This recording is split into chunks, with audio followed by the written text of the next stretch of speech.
With ongoing protests in Iran, things are heating up with the government retaliating against many of the activists on the streets in Iran. And here today to talk about this with us is Moj Madera, who's a founding member of the Iranian Diaspora Collective. I'm Jessica Burbank. This is The Conversation. So thanks for being with us. Really appreciate you coming on to talk about this. Thanks for having me. I'm really happy to be here before the holidays and talk about this important issue. Yeah, speaking of the holidays, they can be a big distraction. People don't want to pay attention to the more serious things going on in the world. And what's going on now is people are being publicly executed. Not only that, but being killed without due process in Iran. Protesters, women being shot in their eyes and genitals. And over Thanksgiving, 7 protesters were publicly executed. Can you tell us more about what is going on in Iran as you've been following it closely? A great question. Thanks for leading with that. It's an urgent time. Most of us in the diaspora have chosen to downplay the holidays as much as we can personally, because we understand that the Islamic Republic is counting on the diaspora in the West to tune out and to stop being pedal to the metal on paying attention, especially to these executions. And not only are we seeing a number of executions, but we're simply seeing young women and young people just being disappeared. There's something to the tune of 3,800 people right now that are just simply missing. That means that these are people who have not been actually arrested or charged, but simply just missing. We're starting to see bodies washed up in rivers and ponds, various different sort of remote areas. And so I think the diaspora as a whole, all of us have sort of committed to really staying focused, paying attention, especially to the executions and keeping the pressure on, especially through the holidays, because we know that this is their playbook. Right, it's an understatement probably to say that there have been tense relations between the United States and Iran in the past, particularly our governments, right? But as citizens and as just everyday people, we've seen a lot of folks take to social media to spread information among the diaspora and beyond. What's the role of people in the United States to engage with what's going on in Iran and spread information and keep it in the news cycle? Look, I think the role of the first generation diaspora, right? People like myself who were born here or grew up here have now come into a position of influence or some success. It's no secret that many Iranians have come here and built a good life for themselves as entrepreneurs and excelled within our specific fields. And I think there's a call to action. Now you get to a certain point in your life, you realize you have resources to give, you know that you can lean in. And on some level, it's giving you the ability to process your parents' trauma in a different perspective than you did before. You know, how I experienced the Islamic Republic and the trauma of that to my family was very different as a teenager and as a young person, as an adult. I have a different perspective for the oppression and the, honestly, the terrorism that many of our families have been facing. And so the role now is that there's 2 to 3 million of us in the diaspora across Europe and the United States and Canada. Our role now is to do something about it and to come to the aid of the Iranian people and support them in what they're asking for. And what they're asking for is a new constitution, a democracy, and the end of theocracy.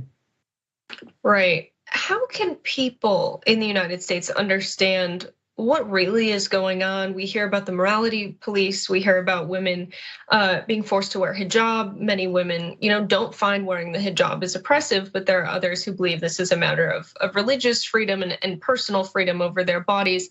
How can they understand the decision women are making and why people are taking to the streets?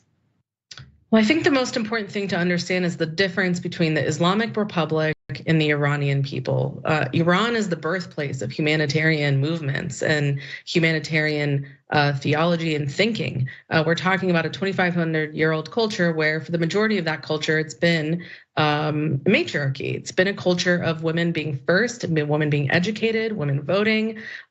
You're talking about a culture built on a very rich women-led culture. And so the past 43 years, and honestly, the Islamic Republic has really been trying to put the screws to the Iranian people since essentially even 1953, if you look back. They've been really trying to push forward this new Islamic regime that, as you can see, has just ultimately been rejected from the culture of the Iranian people. Iranian people have just downright rejected Islam on this fundamental level, this type of theocracy, and they are now saying they're willing to pay the price under any condition to have a democracy, to have a new constitution, and to have the end of theocracy. One of the things that we talk about is that there's a generation of Iranians growing up that are probably atheists, that are at this point just rejecting the concept of God and Islam as it is, because the crime and violence and the terror that is taking place in the name of God is just so counterintuitive to any faith out there at all. I mean, we're talking about, and it's just greed, right? If you wanna talk about the why, this isn't about God. This is about control of women, and this is about corporate greed. This is about there's 2 million barrels of oil being sold a day, and where does that money go? It's certainly not benefiting the Iranian people, which it's no secret their economy is broken. I mean, the Islamic Republic is a failed state.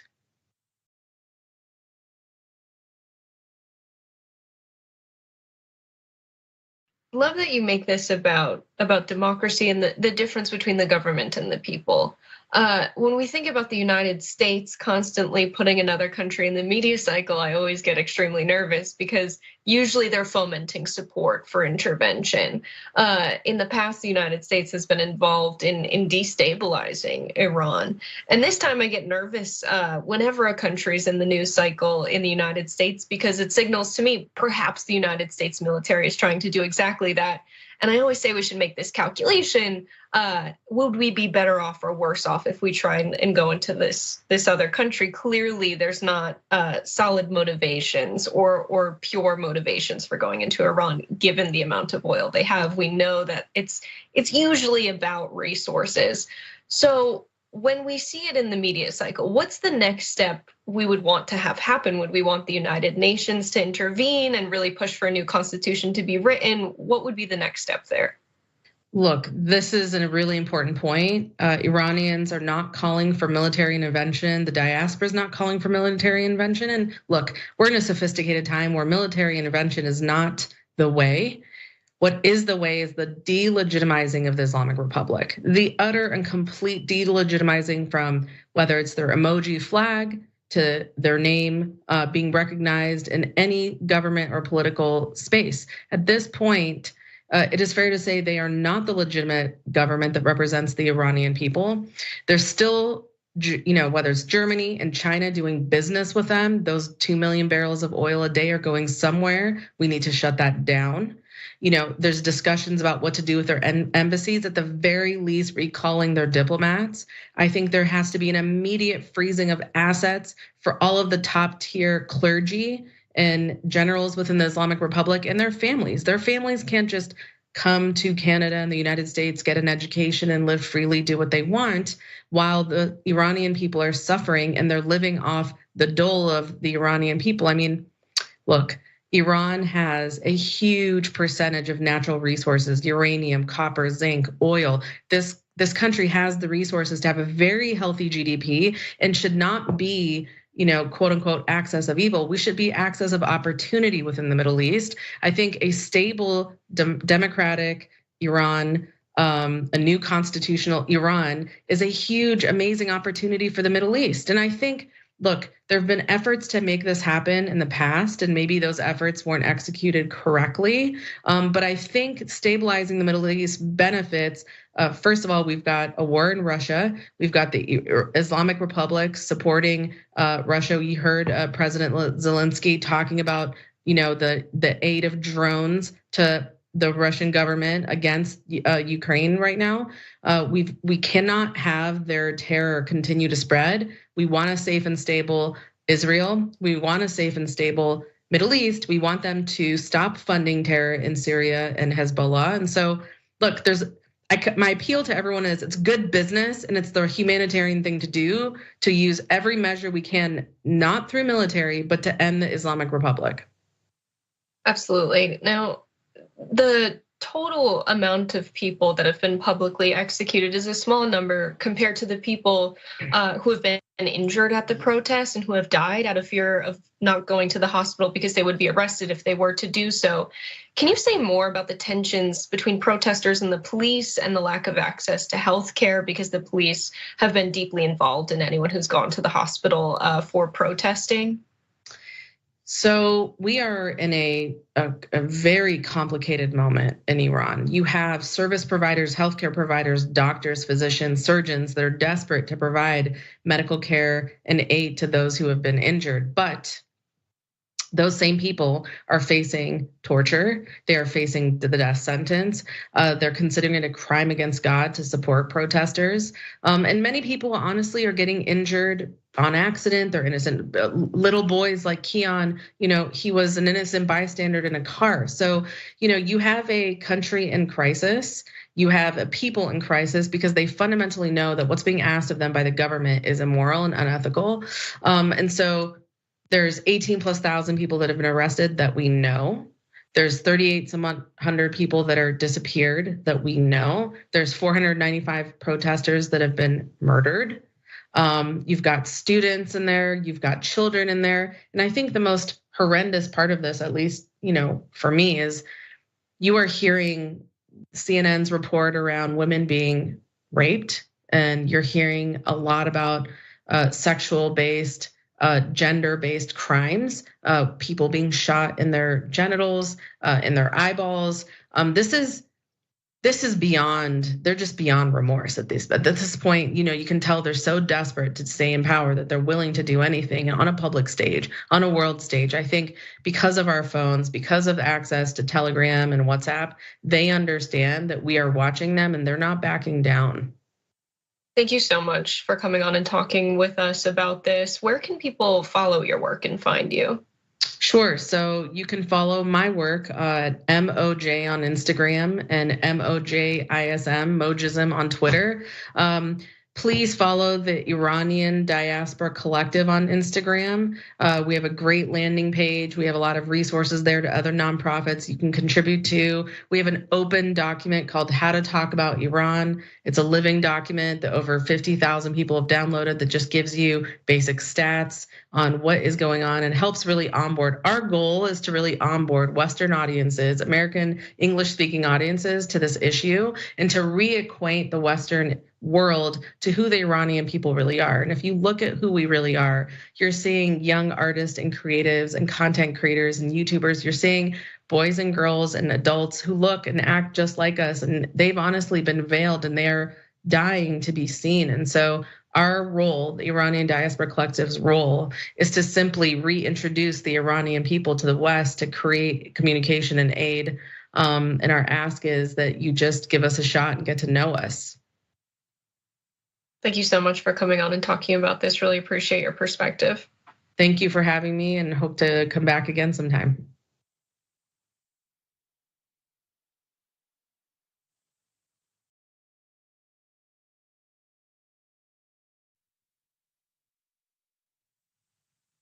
The planet is burning and we are not doing nearly enough to bring the energy sector up to speed when it comes to renewable energy, transitioning away from fossil fuels and carbon emitting energy sources. And we're also not investing in the necessary infrastructure to protect us from pending climate disasters.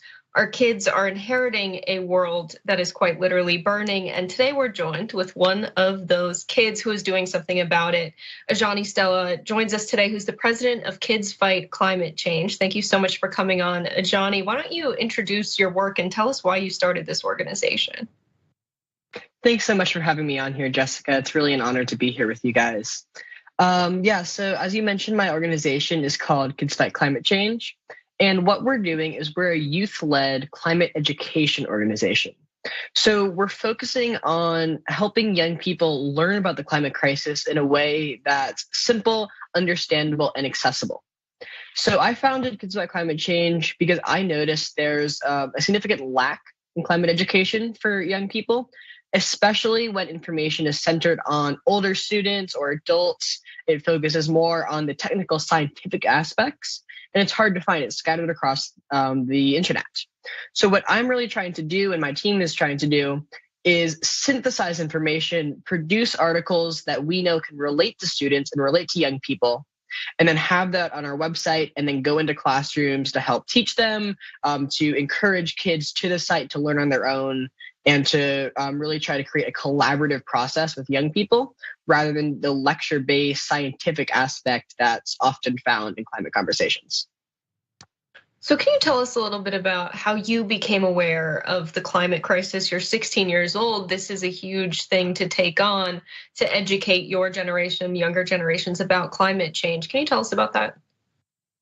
Yeah, so my climate career, if you will, really started in 5th grade with my science teacher, Vicky Sando, who actually sits on my board of directors now. And she was really engaged in talking to us about the simple stuff about climate change, the greenhouse effect, how it's going to impact our lives, biodiversity. I was lucky enough in my elementary school to have a green roof on top of our building. And as a result, I found a new appreciation for nature. And Miss Vicky was able to help foster that connection. And because of that education that I received, I actually got my first speaking opportunity in 5th grade. And that was when I spoke to the New York City Teachers Pension Fund Board of Directors, the group that handles all of the retirement money, investing all the retirement money for public school teachers in the city, urging them to divest all their funds from fossil fuels.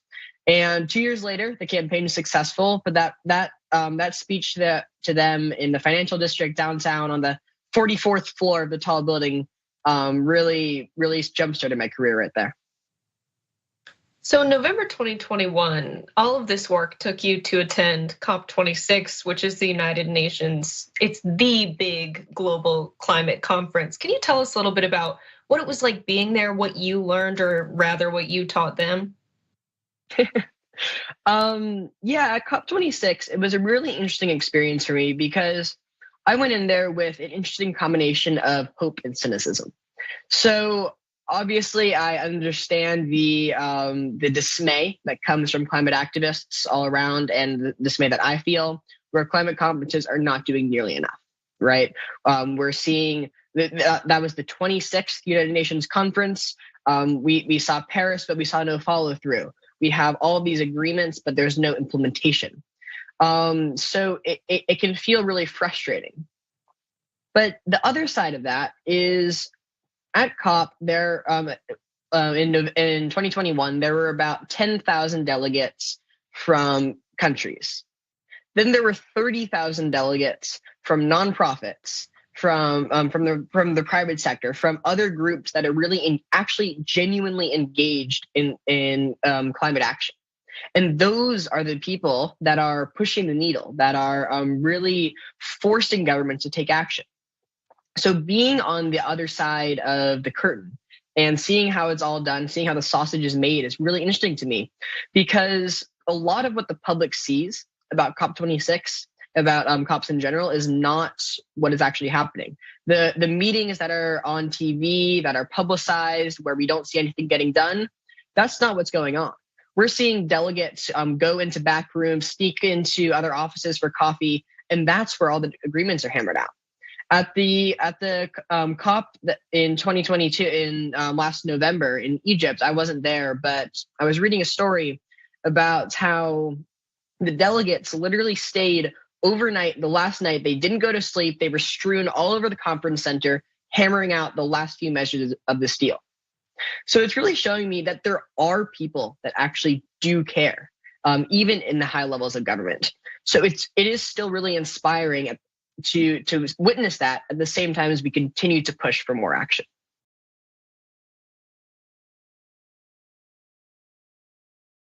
So there's a lot of backroom deals, but some of those backroom deals are rooted in heart and pure intentions. Exactly.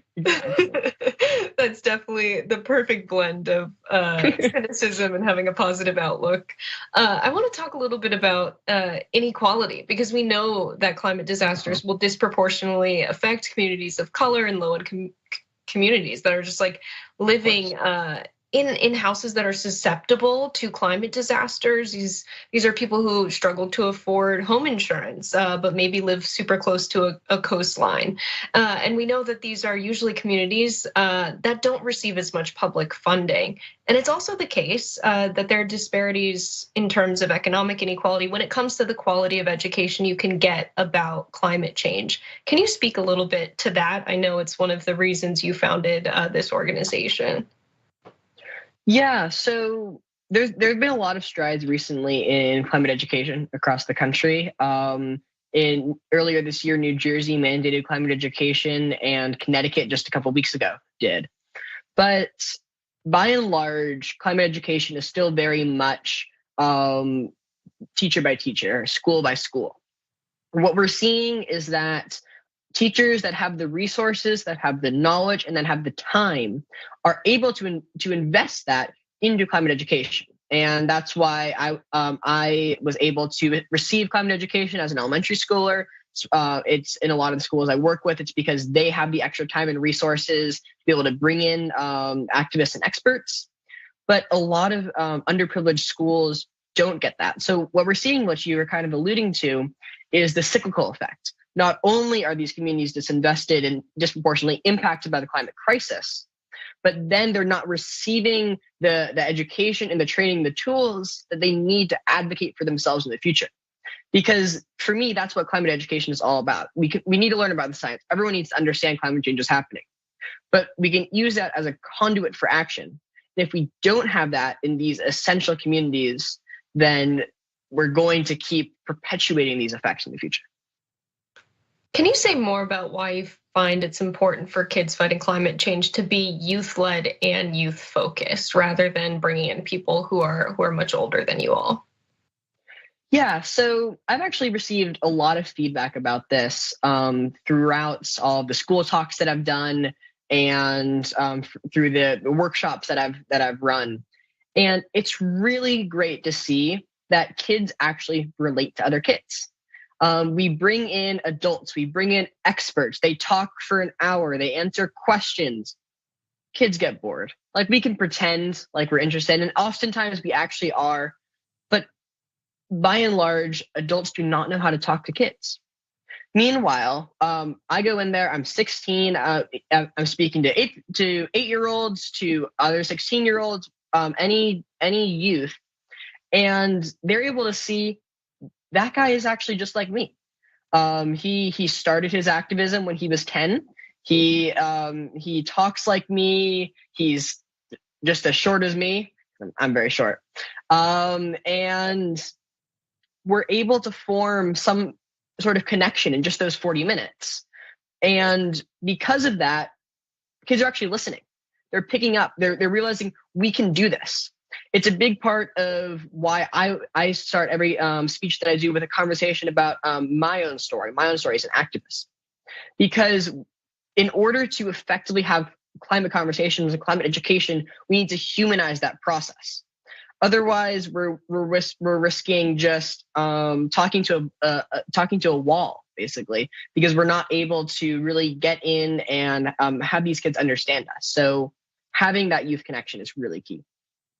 And this is really serious work to be doing. I mean, the fate of the world is in our hands, and a lot of people say, well, you're so young, why are you doing such serious work? Oftentimes the response I give is our generation doesn't have much of a choice. It's really about survival. And it sounds like you all have stepped up to the plate when it comes to that. Can you speak a little bit more about that? Because this is very serious work to be doing as a 16-year-old. It definitely is very serious work, but like you're saying, we're living in a very serious time. I think that definitely, if I was born just a few years ago, I don't think I'd be as involved, as passionate. I like to say the one good thing that we can get out of the Trump presidency is that it inspired a whole new wave of activism because of all the horrible things that he did. And it showed me from a young age that politics really does matter. And that we each have a voice, and because of that, I was able to get involved from since 2017. I saw the impact that we all have And I was able to master my own voice and really go into that conversation. So I was,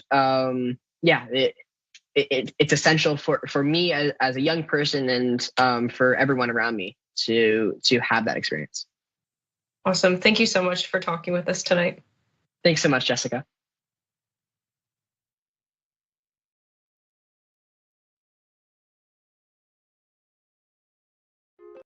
Hey everyone, Matteo Scarapo here, author of Black Buck, which is Shop TYT's first fiction book ever. I'm honored. So, Black Buck is about a young man named Darren who's living in Bed-Stuy, Brooklyn.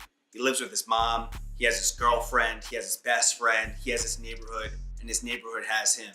Darren's also working at a Starbucks in Midtown Manhattan. And one day, this man, who's real suave and good looking, comes in and asks Darren to give him his regular. But for some reason, Darren says no. This man named Rhett Daniels, who's the CEO of a startup called Someone, located on the 36th floor of the same building, is impressed. And he invites Darren upstairs, and then he extends an offer to join his elite sales team. Darren reluctantly joins, and he soon realizes that he's not the only black salesperson there. He's the only black person in the entire company. So he goes through hell and back in order to make it to the top. And once there, he has status, money, power, but he says, you know what? I don't like being the token black guy.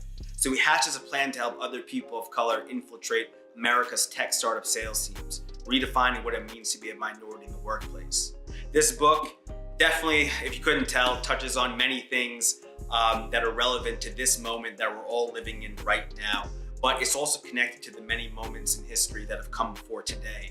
I hope that you read it, I hope that you enjoy it, and if you want to order a copy, go to shoptyt.com. Thank you, be well, and happy 2021.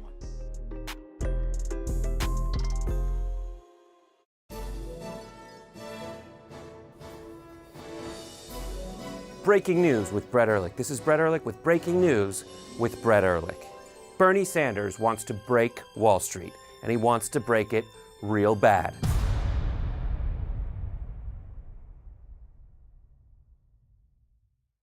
Hello, beloveds. I have a big announcement. I'm launching a new daily 1-hour show with the Young Turks called Unbossed with Nina Turner, starting October 17th. We are going to be taking on corruption in all of its forms, whether it's big money, big pharma, the injustice system, the establishment of both parties. All that we love is on the line. They keep coming for the people, not serving the people. Now we're coming for them. Anytime anyone, anywhere tries to take power from the people, that is where we will be together on Unbossed. And not only are we going to take on these people, we're also going to have a little joy while we fight. What is life without having some joy? The channel's already up, so go subscribe now, yes, right now, at youtube.com/unbossedtyt.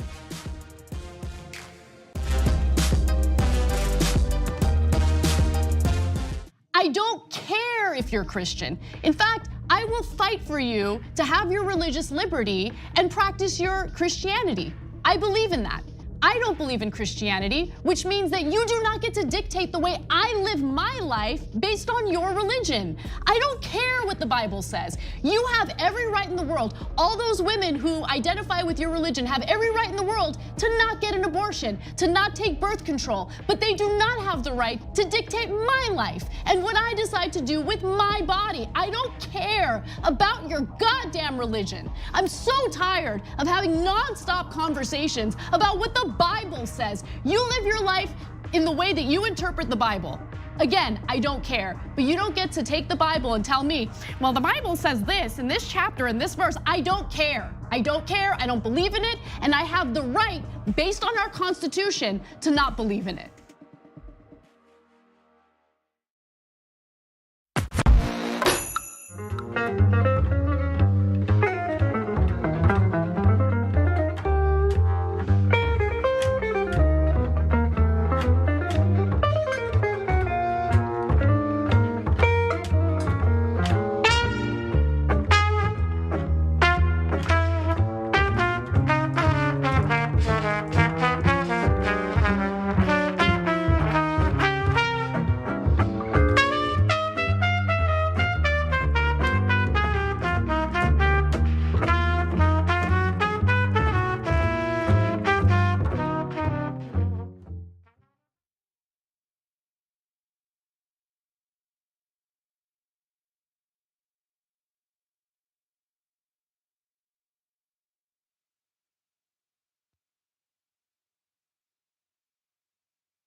It's up!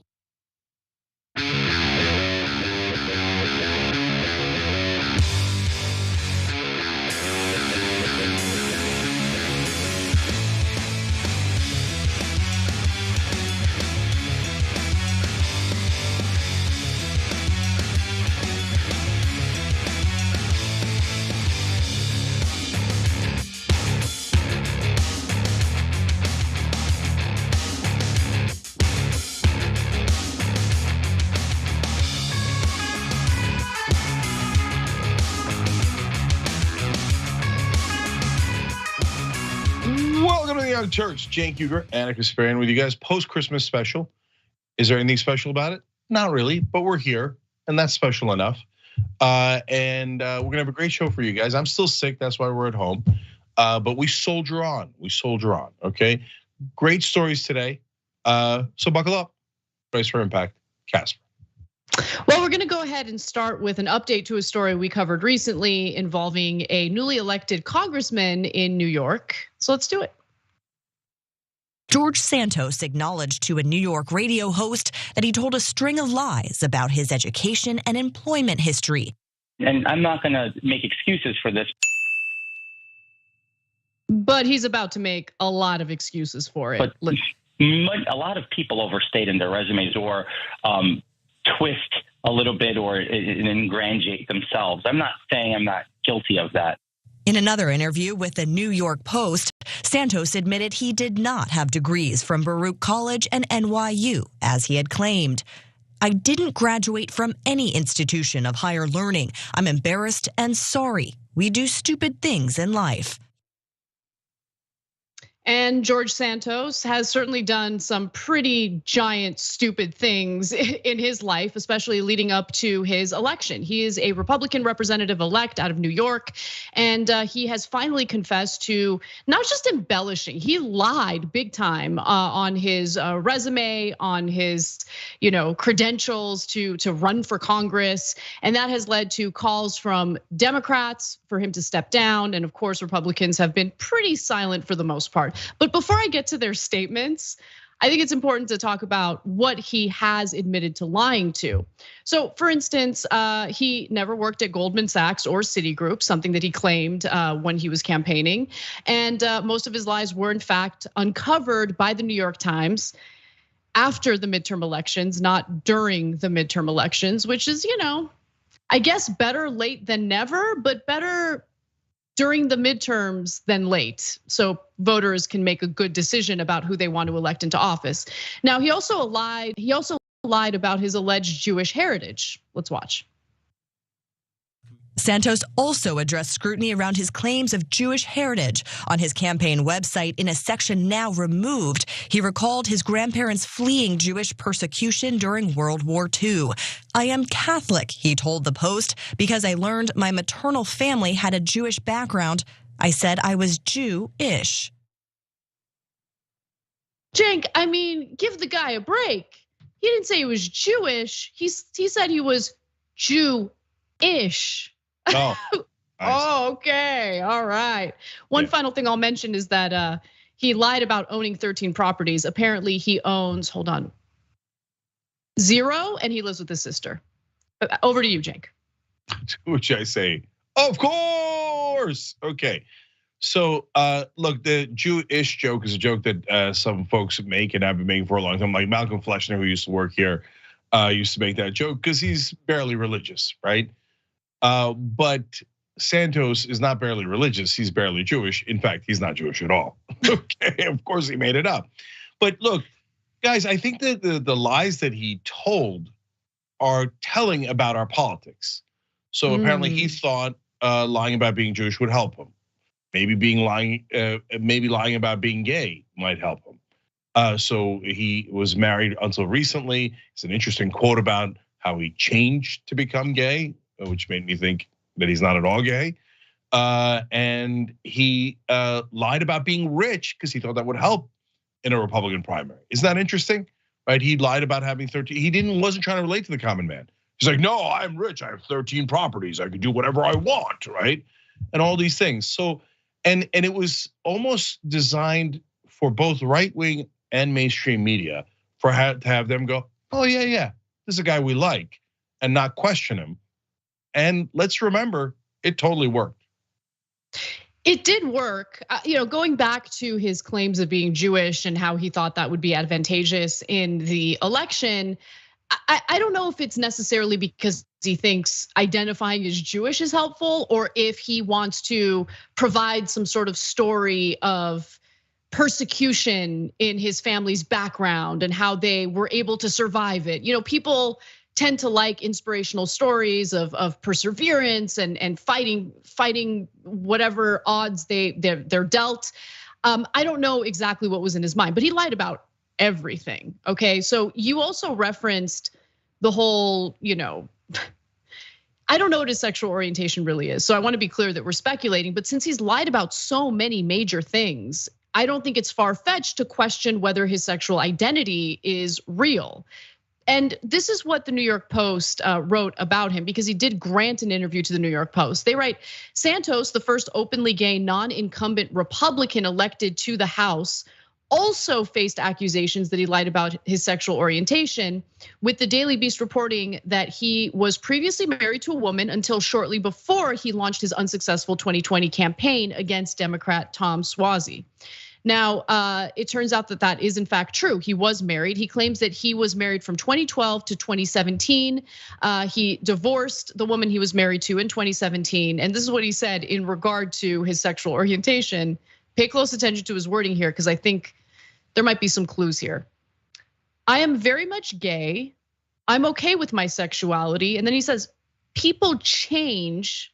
I'm one of those people who change. Are you saying that you changed your orientation? Or are you saying you changed your comfort level with who you really are? I don't know for sure. But if he's trying to say like, no, I was into women, and then one day I just decided, no, I'm kind of into dudes. It doesn't work that way. So I just thought that was a telling statement. 100%. I've never known someone in the LGBTQ community who said that they changed. I've heard people say they've come out, they've come to terms with who they are. They've always felt it, but I've never heard anyone being like, oh, growing up, I was loved women and I was into girls and I was really attracted to them. And then one day at the age of 37, I woke up and decided I changed and I like men. I've literally never heard that story out of the dozens of people that I know, if not hundreds, and all the stories. So this is of course absurd. But again, interesting that he thought, and I agree with you that on the Jewish part, he's probably just trying to appeal to a heroic family story, that kind of thing. And we don't know the demographics of his district. If it's a significant Jewish population, he might have been lying just on that alone, right? But when it comes to being gay, I've said from day one, I think he was doing it so that he appears to be a moderate Republican, because he lost the first time around being a hardcore Trumper. So the pathological liar is adjusting to more accurately get his mark. And he did, he got his mark, which was the media, which gave him a free ride so that he could win this seat. I mean, they did give him a free ride. I mean, the idea that it makes more sense to actually investigate a political candidate after they've won the election is insane. The New York Times should have been on this from the jump, but nonetheless, they did release a report that made it abundantly clear that he's a liar, and people do deserve to know that. Now, I want to mention that while there are calls for him to resign, he seems pretty defiant, and he wants to make clear that even though he's a weirdo pathological liar, he allegedly has not broken any crimes. Let's watch. I'm not a criminal, not here, not abroad, in any jurisdiction in the world have I ever committed any crimes. To get down to the nitty and gritty, I'm not a fraud. I'm not a criminal who defrauded the entire country and made up this fictional character and ran for Congress. I've been around a long time. I mean, a lot of people know me. They know who I am. They've done business dealings with me. Now, in the beginning of that statement, what he was referencing was some of the criminal charges that he faced when he was in Brazil. He was accused of committing fraud there, which again, not so far-fetched when you consider the lies and fraud he's willing to engage in here in the United States when it comes to his own resume and his campaigning. And while the GOP on a national level has been pretty silent, or they want power. They're not going to want him to resign. If he resigns, there's a possibility a Democrat could take that seat if there's some sort of special election. And so they've been pretty quiet. On a local level, though, Cenk, they've mostly been quiet too, to be quite honest with you, except there is a statement from the Nassau County Republican Committee chairman who says, while I have indicated that the congressman-elect deserves a reasonable amount of time to respond to the media, voters deserve a sincere accounting from Mr. Santos. I will be listening attentively, and I want to hear meaningful remarks from George Santos. I mean, that's really the only response that I've seen from any Republican. On a national level, there's one GOP leadership aide who spoke to the press on condition of anonymity. And this person says, as far as questions about George in general, that was always something that was brought up whenever we talked about his race. It was a running joke at a certain point, meaning the lies that he would tell. This is the second time he's run, and these issues we assumed would be worked out by the voters.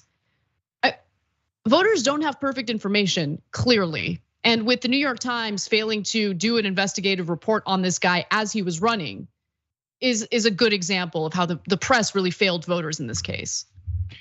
Yeah, the voters aren't gonna sort out anything if they don't know about it. It's absurd.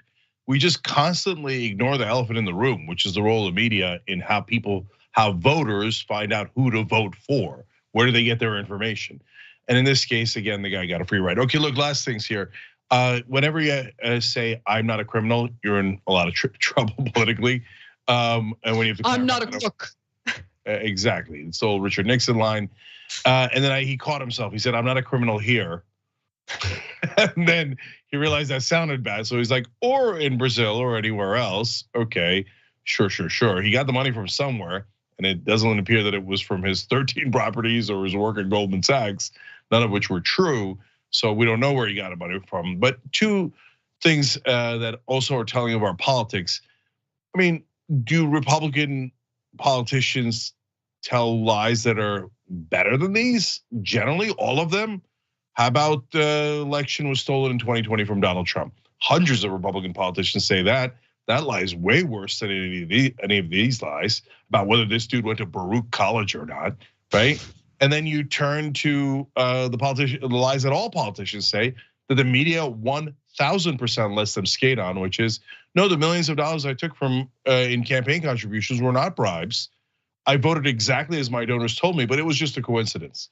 That lie is 1,000 times worse and never ever called out by the media. No, I mean, the media is owned by the same corporations that fund these politicians. So of course it's not going to be called out by the media. We should stop expecting them to. They're never going to. They love the corruption, they're part of the corruption. Yeah, Anna, my last point on that is that's why this guy is just a difference of degree, not really in kind, from the rest of the politicians. They're all liars. It's just a matter of what they're lying about. Right. Well, I mean, if he remains in office, and it seems like he's defiant and will remain in office, just wait, because he will tell worse lies. I promise you that. I promise you. All right, well, why don't we switch gears a little bit and talk about the ongoing immigration debate? There's some big updates there. Let's do it. More than 100 migrants from Texas, including children, were dropped outside the vice president's residence in sub-freezing temperatures on Christmas Eve. The White House called the move by Governor Greg Abbott a cruel, dangerous, and shameful stunt. A spokesperson for the governor called the administration hypocrites, whose immigration policies have overwhelmed Texas border towns. That's right. As Americans were traveling for Christmas or spending time with family for Christmas, allegedly, Texas Governor Greg Abbott sent 3 buses full of migrants to the home of Kamala Harris with absolutely no notification. So these individuals could at least be greeted or get some help once they get to the destination they were sent to. Now, an initial 2 busloads were taken to local shelters, according to a Biden administration official. More buses arrived outside the vice president's residence. later Saturday evening, so this is during Christmas Eve, a CNN team saw migrants being dropped off, with some migrants wearing only t-shirts in the freezing weather.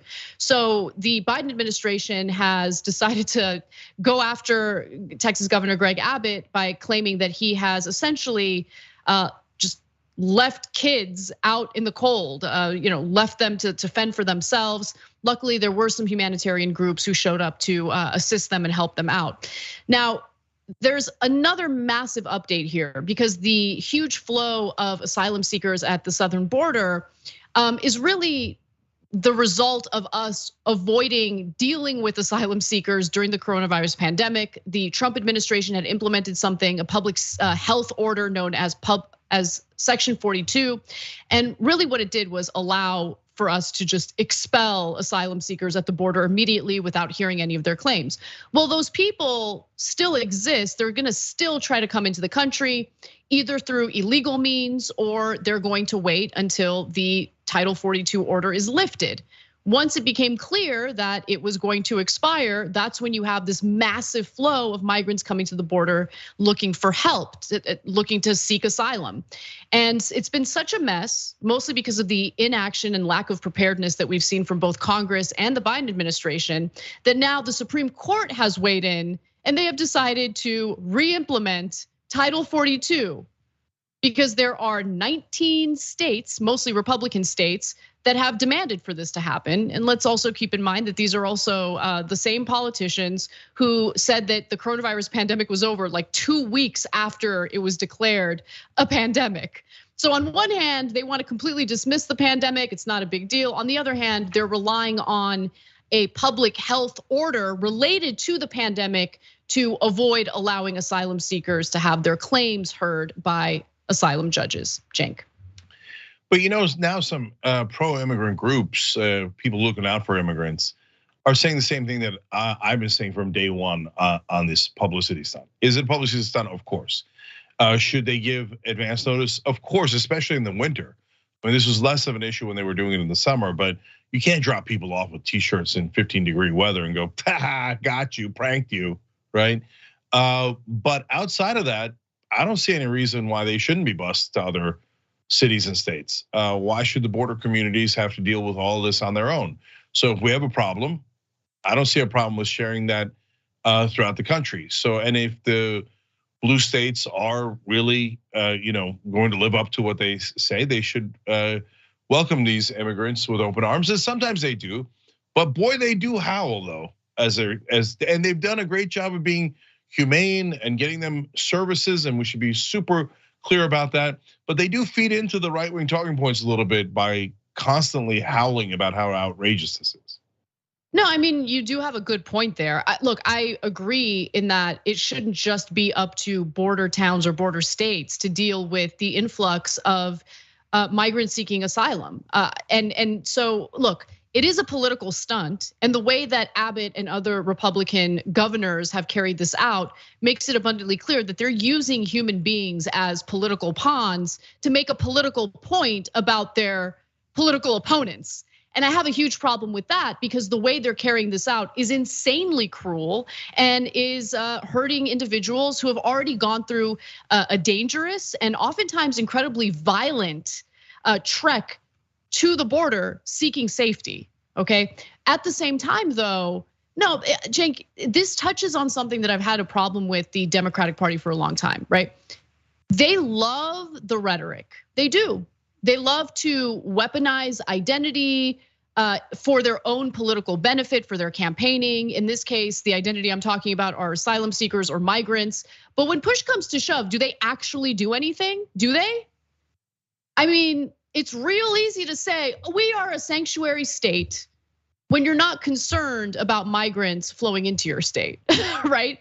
So you gotta actually do what you say you're gonna do. And I agree with you on the howling, right? But look, ultimately the biggest issue here is we need immigration reform. We've needed immigration reform for some time now.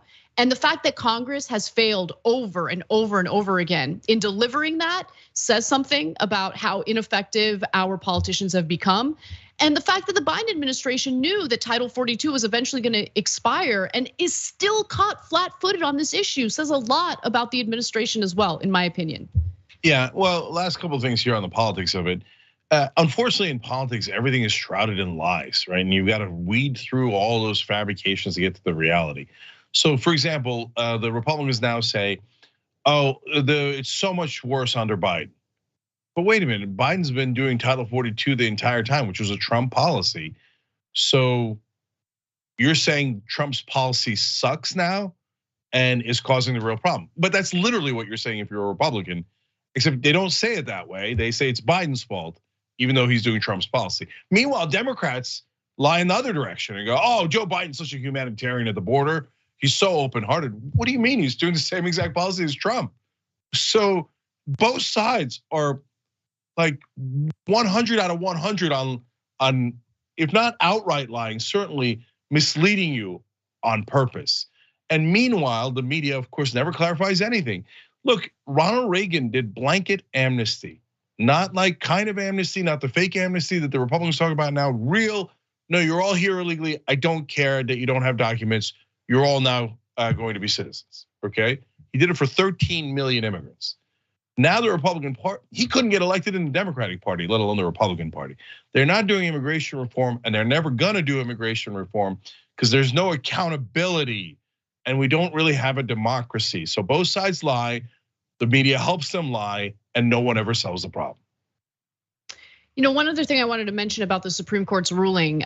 So they have decided to keep Title 42 in place until they hear, arguments to keep it in place indefinitely in February. So we know that at least till February, Title 42 will still be in place. One of the justices who dissented with the majority opinion was actually Justice Gorsuch. And he wrote his dissenting opinion. Even though the liberal justices agreed with his overall decision, they did not join him in the dissent. They gave no reason for why they ruled against re-implementing Title 42. But Gorsuch said that the current border crisis is not a COVID crisis, and courts should not be in the business of perpetuating administrative edicts designed for one emergency only because elected officials have failed to address a different emergency. We are a court of law, not policymakers of last resort. Now look, there are many issues that I disagree with Gorsuch on, but on this issue, at least what he wrote in his opinion here makes all the sense in the world. And the fact that the majority of Supreme Court justices did exactly that, provide cover for the lack of policy that we've seen from Congress, again, says a lot about how broken our political system really is. Yeah, here's how much I agree with Gorsuch on that particular statement, 100%. And so novice viewers of TYT might say, but wait, I don't get it. Which side are you guys on? You usually tell me that Gorsuch is a bad guy. Because it's not about personalities. The rest of the media makes it about personalities and teams, etc. No, Gorsuch is wrong on, and we show you factually why he's wrong in the overwhelming majority of the cases. But when he's right, why would we disagree with him? Just because he's on the other team or the other side? No, he's definitely right about this issue. Title 42 no longer has anything to do with COVID, and pretending that it does is yet another lie. All right, we're gonna take our first break. When we come back, we've got more news for you, including the water wars, which have already begun here in the United States. That and more coming right up.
So guys, panic time, shop TYT sale. 30% off of the winter collection at shoptyt.com. I mean, if you're not panicking over this, I don't know what you're gonna panic over. 30% off winter gear, shoptyt.com right now. Guess what we're in right now? You'll never guess it, winter. That's why I need you to panic. And no cookies for you, legendary sweatshirt, whatever that thing is, also on there, let alone join the Thunder, which is always badass. Turks and Jerks on Thursday, it's right after the Young Turks, you know that. I'll tell you more about it as we go along. And now you're gonna get to spin the wheel when you sign up for membership, and you could win your money right back. So make sure you're checking that out too. That's just when you join, make sure you get your email, check your email to be able to spin to win prizes. So tyt.com/join, okay? Now let's go to our members. Bitrix on the res, I don't know what that means, but it sounds cool. Says, any other employer in the United States would immediately terminate you for lying about your qualifications. I guess the US Congress is very special indeed. Of course, politicians are allowed to lie by law, by the way. And so he's gonna be like, what? You're gonna fire everybody for lying? You have to fire the whole building. And that's not wrong. Don't shoot I'm the goalkeeper says, yeah, the people overstate their resumes, but they don't typically completely pull one out of their ass. Also very true. Mickey C. the Silver-Haired Dragon says, the only story I want to hear about immigration is that Abbott and DeSantis have been charged with human trafficking, kidnapping, and child endangerment. Technically, it really is human trafficking, technically. And so will they be charged? Of course not, of course not. Bisu says, maybe Santos lied about being Jewish, thinking that the Republicans could say they are not anti-Semitic because they voted for him. Well, that might be one of the reasons why he said he was gay too, so maybe. KDE, the Dancing Dragon said, I just had the craziest comment on Facebook directed at me. This dude claimed Dave Rubin has more sense than Anna or Cenk. I felt my brain cells committing suicide. Funny thing is, we actually have a story about Dave Rubin later in the show. So prepare your brain cells. and big ideas are about to be turned up to 11. Tucker Carlson says, it's time to start prosecuting the powerful. The lawlessness is getting out of hand. Brother, that's gonna be the last thing they do, okay? So if we get to the point where we're prosecuting the powerful, we have won, congrats. We're not there yet though. Eileen, woke mind virus dragon writes in, migrants crossing the border seeking shelter. What do they think, it's Christmas? Oh wait, I don't know what Christmas is, but Christmas time is here. But not if you're the government. Dragon with a girl tattoo says, can we bus Greg Abbott to Antarctica?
All right, back on TYT. We're having a slight technical issue with Anna. This computer, but she'll be back on hopefully in a second. I'm just gonna read a couple of comments real quick from YouTube members, and then we'll get to the next story. Pan Monholland wrote in, I love TYT. Pam, we love you right back. Such a Christmassy, wonderful thing to share with us. Deidre F says, I watch you guys every day. You are my sanity. Happy holidays. Deidre, happy holidays right back at you, sister. So I'm a big holidays guy. But it's not been a good holidays for the billionaires of the world. So let's tell you about that. All right, it's a very, very sad holiday season for the billionaires in the world. Crying emoji. They've apparently lost a lot of money this last year. And so, golly gee, what will they do with less billions? Let's find out. Forbes is really concerned. They wrote this. It's been a bad year to be a billionaire, and not just for those who blew up their businesses or got themselves arrested. Well, sure enough, that is somewhat true, as you'll see in the facts here. The ones who got arrested, it's been a really bad year, but for the rest, I think they're gonna be okay. But let's give you the details. As a group, the planet's billionaires have lost $1.9 trillion in 2022, according to Forbes estimates, with their collective wealth dropping 13.8 trillion on New Year's Day to 11.9 trillion on December 9th. My God, you're telling me 2,500 people only have $11.9 trillion right now? But somebody get them food and water, shelter, whatever else they need, these poor billionaires. All right, we'll talk about why in a second. For example, look, the US has suffered the most because guess why? We have the most billionaires. China the second most because they're the second most billionaires. This is unsurprising. Then Russia, of course, with the sanctions got hurt. They're billionaires. They didn't get hurt. The billionaires got hurt. Of course, the real people got hurt way worse. We'll get to that a little bit later too. Germany, because of the war situation, also having problems, but this is worldwide. Now, tech's been hit the hardest. So poor Mark Zuckerberg is now some $78 billion poorer this year as shares of Facebook parent Meta Platforms have fallen by 66%. By the way, that is a bit of a tough break. I mean, losing 2/3 of the value of Facebook, ouch. It's gotta hurt the big guy. But don't worry, in virtual reality, he's still just as rich. In fact, he's twice as rich. It's virtual, what difference does it make? All right, and by the way, I mean, even when he loses $78 billion in 1 year, he still has so much money that he and 12 generations of Zuckerbergs couldn't possibly spend it in all their lifetimes. All right, but now let's go to Bezos, poor Jeff. Shares of Amazon have cratered by nearly 50%, helping knock more than $80 billion off of founder Jeff Bezos' net worth. Google parent's Alphabet stock is down 36%, lopping more than $40 billion apiece from the fortunes of co-founders Larry Page and Sergey Brin. But who is the biggest loser of all in 2022? Good question. Correct answer. You're not going to be surprised. Elon Musk. So the biggest loser of 2022 by far is Elon Musk, as Forbes explains, who has shed more than $115 billion of his wealth in 2022. He began the year the planet's richest person by a huge margin, some $70 billion ahead of French luxury goods kingpin Bernard Arnault. But the French kingpin is now on top. He's the richest man in the world. Elon is crying into the rest of his billions, having lost the top spot. Guys, all of these trillions of dollars in losses affects their personal lives 0%, okay? They still have so much money. There's no way in the world they could spend it. There is one very dramatic thing that it affects though, their ego. And so their ego has been deeply bruised. So there's going to be more wealth inequality to enforce upon the rest of us soon, I'm sure, usually by the government officials that they have purchased. I'm gonna get into that in a second. But speaking of the rest of us, let's find out how we're doing. The coronavirus pandemic has also become an inequality pandemic. Never before have we seen such a simultaneous increase in the gulf between the haves and the have-nots around the world. The virus has exposed, fed off, and increased existing inequalities of wealth, gender, and race. Hundreds of millions of people are being forced into poverty, while the richest, both individuals and corporations, are getting even richer thanks to soaring stock prices. I've been in the healthcare industry, nursing aid, in-home aid. I've been in fast food, McDonald's, Burger King, Waffle House. But none of those jobs have paid enough for her to have her own place.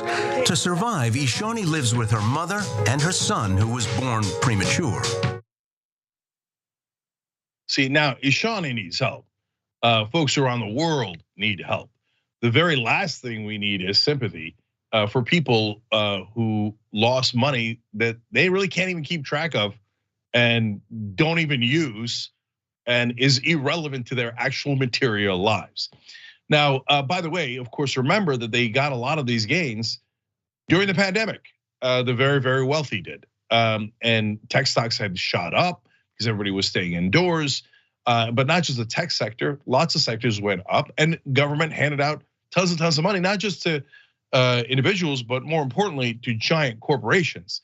So off of government largesse and some of their own doing, obviously, they had grown to be spectacularly wealthy, and there was no check on any of it by the US government or by a lot of other governments, but particularly the US government, because instead of saying, well, okay, you guys are doing fantastic, but others are deeply, deeply suffering, and we should focus on that suffering and try to help alleviate it through many different things, government programs like paid family leave, child tax credit, etc. We did none of those things, and we left the poor and the middle class to fend for themselves. And instead of doing increased taxes on the wealthy, since they're doing okay overall, especially in the 2 years where they're piling in all this money before they lost a small percentage of it this year, or in some cases you saw there a sizable percentage. What they could have done is increase taxes on those folks and at least gotten help to the people who actually desperately need it. But we cut taxes instead during the Trump era. We have not put back any of those taxes under Biden. He said he would. He's done absolutely nothing to do that. So bottom line is, as much as they have lost in theoretical digits on a bank account, in the real world, in their material lives, they have lost absolutely nothing as the rest of us continue to suffer. All right, so we got to take another quick break. We'll try to get Anna back on for you guys. If not, I'm here all day. You can't get rid of me. We'll be back.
Okay, Merry Christmas, everybody. My cough is back, but Anna isn't. So we got a little bit of a worst case scenario, but it's okay. We soldier on because we're TYT. All right, so let's go to the next story. For Biden, he's like Rodney Dangerfield. He doesn't get any respect even when he's doing a really good job. Oh, poor Joe Biden. He doesn't get enough respect. If the media kissed his ass more, then you would know how great he is. Well, they're going to have a lot more of that kind of discussion. So let's go to the next clip. You don't hear that one-by-one comparison between Trump's achievements and Biden's and the Trump economy and the Biden economy. You hardly ever hear that done.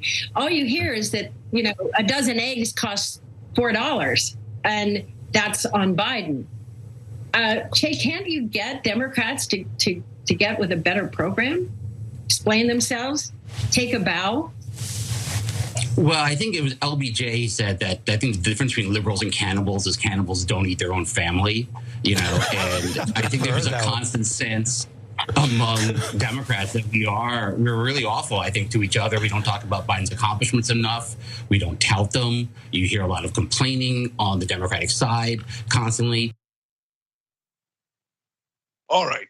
Well, this one's got a roller coaster ride, right? So number one, should Biden do a better job of touting how strong the economy is? Yes, I've talked about that on the show all the time. Part of the reason we have inflation is because the economy is so strong and unemployment numbers are low. Okay, so if they just made that point, well, God bless, right? But the idea that Joe Biden is some sort of hero and has accomplished so much, and he just won't get credit for it. It's like such a mainstream media thing that no one else believes. I've got polling to show that in a second. But man, people who watch mainstream media and read mainstream media, they believe it 100%. You ask any mainstream Democrat now, not just in Washington, go ask your friends that live across the country. If they are establishment Democrats, they'll tell you, Joe Biden's not getting enough credit. He's just been a world beater. World beater. Look, I can't stand the gaslighting. So number one, he didn't even get voting rights passed. Before he got in office, they said voting rights is a layup. They promised to the African American community, the whole community. My God, it would have ended gerrymandering.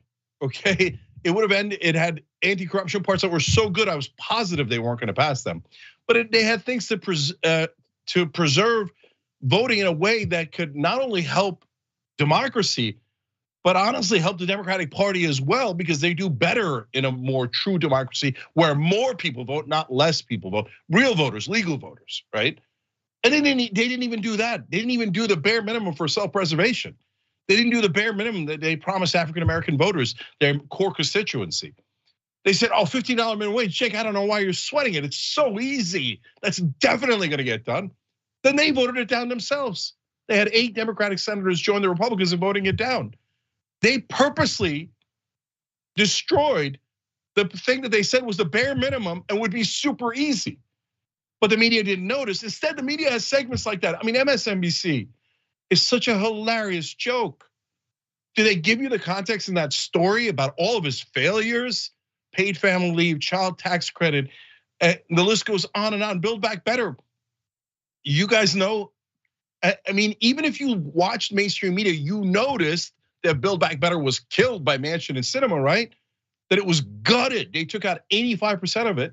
And then they passed a tiny amount in the Inflation Reduction Act. We all saw it with our own eyes. And then immediately afterwards, the media came in and said, that's it, he got it all done. Joe Biden is the greatest.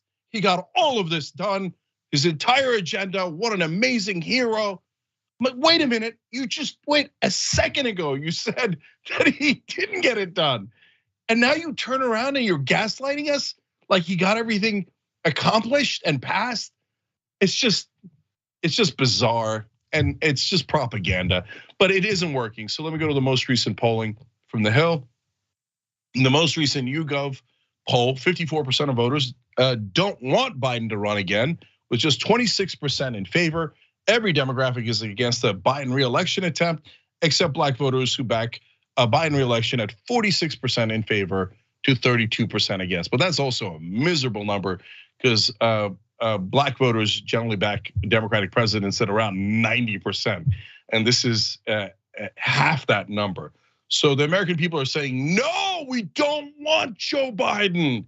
And the press is telling you, no, Joe Biden's an American hero. You guys really do want him. It's just not true. I think we can bring Anna back in here. And I want to ask her about this because there's also a twist here, Anna. I mean, liberals, progressives, people on the left do actually tear each other apart oftentimes. But this is like the worst example of it because that's not what they're doing here at all. In fact, most of the establishment is getting together to buck up Joe Biden instead of tearing him down, which might make sense because corporate media does stick together with corporate Democrats. Yeah, I mean, when I comment on the left tearing each other down, I'm talking about the ridiculous the circular firing squad that you see on social media, where various public figures within the left want to one-up each other and seem like they're the purest because they're all competing for the same viewership and all of that if they're an independent media. That's mostly what I'm commenting on. But in regard to people in positions of power, politicians who have power and who have the ability to actually deliver on what they campaign on, well, when they fail to deliver, they absolutely deserve the critique, they deserve the criticism. I mean, remember when Biden was running for president in 2020, there were two things that he really ran on. Number one, I'm not Trump. So, well, it's great because I'm not Trump and I'm the only one who can beat Trump. Remember, that was the line that we heard over and over again by the press. Okay, so delivered on that. But let's also not forget the second half of what he had to say, which is, I'm a career politician. I've worked with these guys my entire life. I know how to persuade them. I know how to get them on my side. I know how to pass these policies. He couldn't even get members of his own party to play ball. So please spare me the garbage talking points about how we need to all bow our heads to a weak and ineffective president when it comes to certain policy proposals. It's just, look, I'm not interested in providing cover for anyone. I want to be clear about that, right? I'm not interested in providing cover for leftists, for moderate Democrats, for anyone who says they're gonna do something and then they do the opposite, okay? I'm not a tool or a mouthpiece for any political group. We've been very clear about what our objectives are policy-wise. And if politicians claim that they're gonna fight for those policies and then they fail to do so, they deserve the criticism that we give them. And no one on MSNBC, and especially no freaking Democratic strategist, is gonna convince me that I need to play ball because Biden's a Democrat. I don't give a damn. Yeah, I mean, Anna brings up a really great point there. Look at their assumptions about media, right? It's not just the Democratic Party, but the media has to do a better job of propping up Joe Biden. That's not how media is supposed to work, okay? And guys, what you don't see and why Anna's saying what she's saying is, whether it's on Twitter, social media, or behind the scenes, we get yelled at all the time. By everyone. Like, yeah, and they're like, how dare you not support Joe Biden? I'm like, look at your assumptions, man. Isn't that amazing that you expect media to be propaganda? No, we tell you the truth. And by the way, we support Biden on some things the mainstream media doesn't support him on, like the Afghanistan withdrawal. Why? Because facts matter, and we're in the news business. He actually got us out of Afghanistan, and everyone else promised and he did and never delivered. He delivered on that. It was a messy exit, but he actually did something that he promised. Mainstream media wants perpetual war, so they actually criticize them on that. Like, what are you talking about? That doesn't make any sense, right? But when he doesn't deliver, which unfortunately is a great majority of the time, they then run cover for him and they send Democratic strategists on MSNBC to tell you to bow your head and get back in line. And finally, the part where this will be most relevant is if Biden decides to run again, MSNBC is going to do segments like that 24/7 and bludgeon any progressive that would dare run against Joe Biden in a primary. They're gonna say he was God's gift to politics. He got everything accomplished. They're gonna lie 1,000 times about what he didn't accomplish. And they're gonna try to pretend that he's super popular until the Democratic voters make the mistake of putting him back up as a candidate. And then they're gonna run into those polls and see that the American people weren't kidding. And he's gonna get annihilated in 2024. And then they're gonna say, no one could have seen it coming. Dude's in his 80s. I mean, come on. Like, we're really having this conversation. He ran on claiming that he wasn't gonna run for a second term. Step down, it's over. Let someone else run. But it doesn't matter what the voters want, right, Cenk? It doesn't matter. The majority of voters, according to that poll, want a different Democratic candidate. It's insane. Anyway, let's move on. There's other news to get to, including the water wars that are taking place within the United States, and I think it's worth discussing. All right. The climate-fueled water wars have already begun. They're here in the United States, and while the Pentagon has cited climate change as a national security threat because countries will be going to war over the limited resources that we have, well, maybe they didn't consider that maybe some of these states might go to war over precious resources, including water. So in 1922, 7 states in the West, in the river basin specifically, signed something known as a compact that splits the Colorado River equally between its upper and lower halves. Later, they promised additional water to Mexico too, but near the middle, they put Lake Powell, which is a reserve for the northern states, and Lake Mead, a storage node for the south. Now, I mention all that because all this water, including its reserves, are supposed to be shared. That's the agreement, right? But it turns out that some of these states are actually hoarding most of the water or using most of the water, particularly states like California and Arizona. And so the upper states are actually pretty furious about this. And with the ongoing drought and the limited amount of reserves available, the real question is, what are we gonna do moving forward? Because a lot of these states are furious about the limited supply and how, again, California and Arizona are taking up most of it. So Cenk, before I give you the details on how much the drought has impacted our water supply on the West, what are your thoughts on this? Yeah, I'm worried about, look, I don't want to be hyperbolic, but about a civil war. And so I don't think that it'll be violent in the beginning. But the states are going to start to rumble. They're going to fight amongst each other significantly. So that's here in America. In the world, we used to have the oil wars, and I'm sure that that's how history will eventually describe what happened in Iraq a couple times, and et cetera. But I'm worried that soon we'll have the water wars because the water is running out, and that's going to cause significant conflict within the United States first. And there's less water to share. So let's get to how much the drought has really impacted these Western states. So the average amount of water flowing in the system has dropped by nearly 20%. And again, that's because of the drought. So when the original compact gave each half the rights to 7.5 million acre feet of water, the river was estimated to have flowed with as much as 18 million acre feet each year. But over the 20th century, it averaged closer to 15.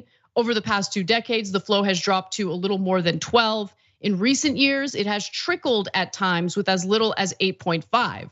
So if you look at, let's say, Lake Mead, for instance, you'll notice the diminishing supply of water there. In fact, we're starting to see, well, we reported on this earlier.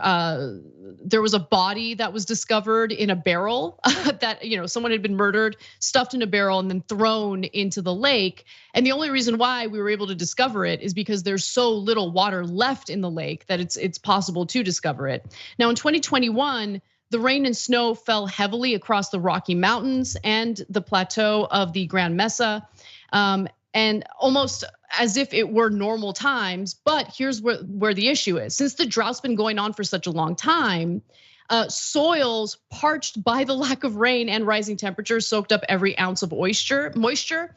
By the time water reached the rivers around Montrose and then the gauges above Lake Powell, the flow was less than 30% of normal. So even when we have heavy rains, the land is so parched that it soaks up all that water, and very limited supply is flowing to these reserves, which again need to be shared by several states, but ends up getting used up by 2 states, California and Arizona. By this spring, Lake Powell shrank to 24% of its capacity, its lowest level since the reservoir filled in the 1960s. So you're very right, Cenk, to be worried about a civil war, because which state you live in really determines how much water you're using. And both Arizona and California say that they're following the compact exactly how they should follow it. And they're able to use up more water because they found loopholes, and it's actually really smart to do so. But let's not forget that there are people who also need water in states like Colorado, and they're furious that they're not gonna get, they haven't been getting the same access as some of these other states. And the lower basin states still used up more of that water. So the upper basin states, for instance, used about 3.5 million acre feet last year, less than half their legal right under the 1922 compact. The lower basin states took nearly their full amount, which is 7 million acre feet. Yeah. So look, California and Arizona have been hoarding the water. And the other states are getting pissed. Arizona might have actually started storing it underground, and it's kind of amazing that we don't know for sure. And I get why they're doing it. And by the way, companies are involved, giant agricultural companies, and they're of course going to take the maximum allotment no matter what. And that has left some Native American tribes with literally 10% of the water they used to get. Now, why are they only getting 10% while other people are taking in as much as humanly possible? Because they don't have political clout. And so, and because of the old contracts that were written literally 100 years ago, exactly 100 years ago. And so it's allowing some of the states to get an unfair percentage. And of course, they're taking advantage of that. And the folks who are not politically connected are getting hammered. But there's only so much amount of anger and frustration and injustice that can build in different states before they go, nah, we're not gonna take this anymore. And I'm sure you of course don't know this, but a project that I did on a summer internship was writing about the dam in Turkey over the Tigris and Euphrates rivers. And those rivers flow into Iraq and Syria. And when Turkey built the dams on those rivers, Iraq and Syria were furious, because that meant that the people at the top of the river, in this case Turkey, controlled all the water flow. They promised, of course, they would share equitably. Did they? Well, I haven't followed up on that. A report was written now almost 30 years ago. But my point here is, whoever's at the top of the river eventually goes, you know what? I'm building whatever goddamn dam I like, and I'm keeping however much I like. And what are you gonna do about it? And I'm really worried when we get to a point where the states say to one another, what are you gonna do about it? One final thing that I'll mention is that there are other countries that have dealt with extended droughts, and they found solutions that honestly, I wish we were more serious about, because climate change is here, the drought is here. Also in the West, we're talking about regions of the country that are deserts. People weren't really supposed to live there, right? So the way that LA, for instance, gets its water is pretty miraculous. The infrastructure that needed to be built in order to provide water to people living in Los Angeles is pretty miraculous. But if you look at other countries like Israel, which has dealt with drought conditions, they have found other solutions. So for instance, Israel went back to the drawing board on its irrigated crops. It made drip irrigation standard, built desalination plants, which I wish we were a little more serious about. Orange County recently nixed a project that would allow for a desalination plant to be built. And then what else did they do? They reused the water again and again, in essentially recycling the water. Today, 86% of the country's municipal wastewater is recycled, and Israel and its farmers have an adequate supply. So desalination is a possibility. Recycling the water is another possibility, but keep in mind that this is incredibly expensive. It would require quite a bit in appropriations, and I don't know if the political will is there, but it's getting pretty desperate. There's no question about that. Yeah, I think this is where climate change rubber hits the road, because once you start to run out of water, humans are gonna get super ugly. Then it's going to go from, theoretically, the effects on the environment is going to hit us in 50 years or 100 years to, no, it's here and I need the goddamn water, and we're going to have issues. By the way, the part that's left out of that great story about Israel is that they also are partly keeping the occupied territories because of water reasons. And that part's usually not written about. But the other parts that Israel's doing is great, and we should look into copying them as soon as we can. And there's no technological reason that we couldn't do it. It's just politics that gets in the way. And part of the problem is that the entire right wing in this country is pretending that climate change doesn't exist. Even though the rivers, I mean, look at that stark number that Anna gave you earlier. In that case, going from 18.5 million acres of water flow to 18 to 8.5 recently, that is devastating. The water is either there or it isn't there. And when we run out, there's going to be a lot of problems. All right, that does it for our first hour. When we come back, we've got more news for you, including Donald Trump lashing out after it was clear that some of his supporters are really turning on him. That and more coming up in the second hour. See you there.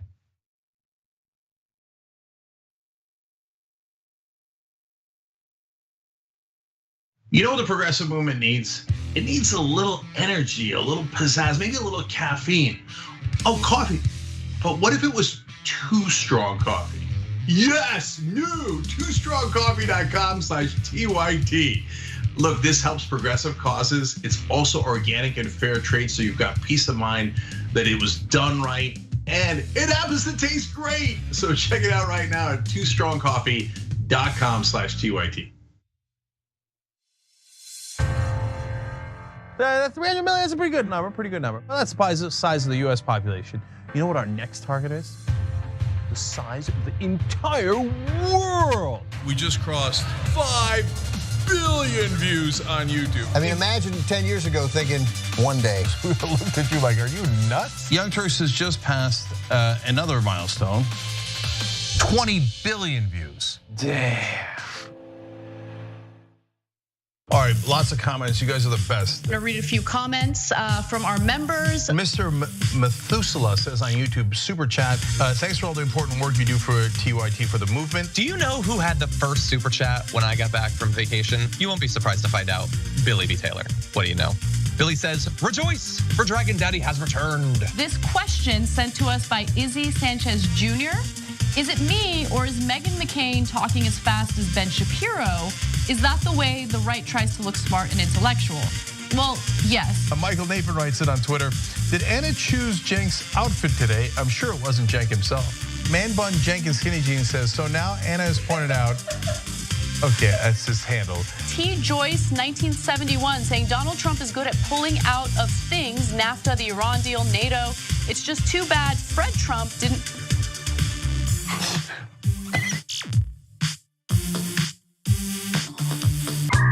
All right, let me do a little quick plug here. It's not even a plug, I'm bragging, okay? I'm bragging, watch me. We have a channel on YouTube, a whole channel devoted just to the Young Turks. It's badass, right? Wow, man.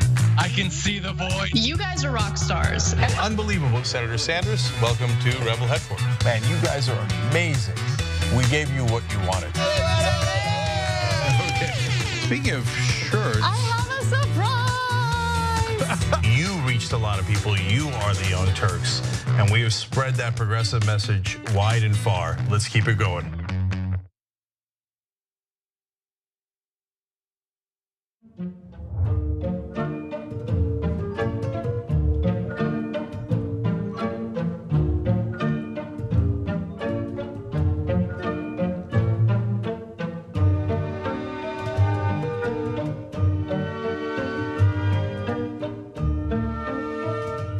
Here's what we do. We go beyond the headline.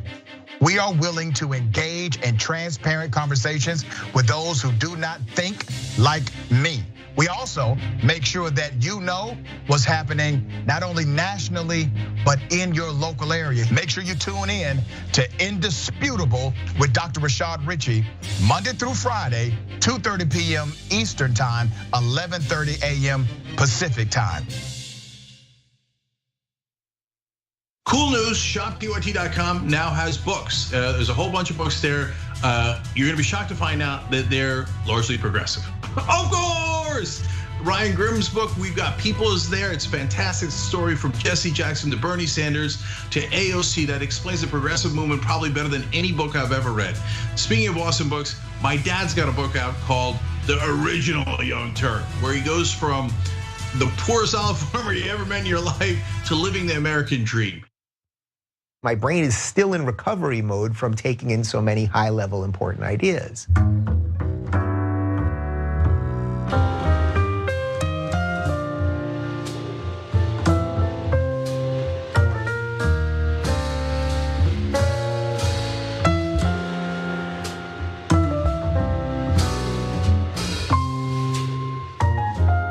Back on TYT, Cenk Uygur, experiment with you guys. LJ Wombology wrote in on Super Chat for Cenk's impromptu freestyle during Anna's computer foible.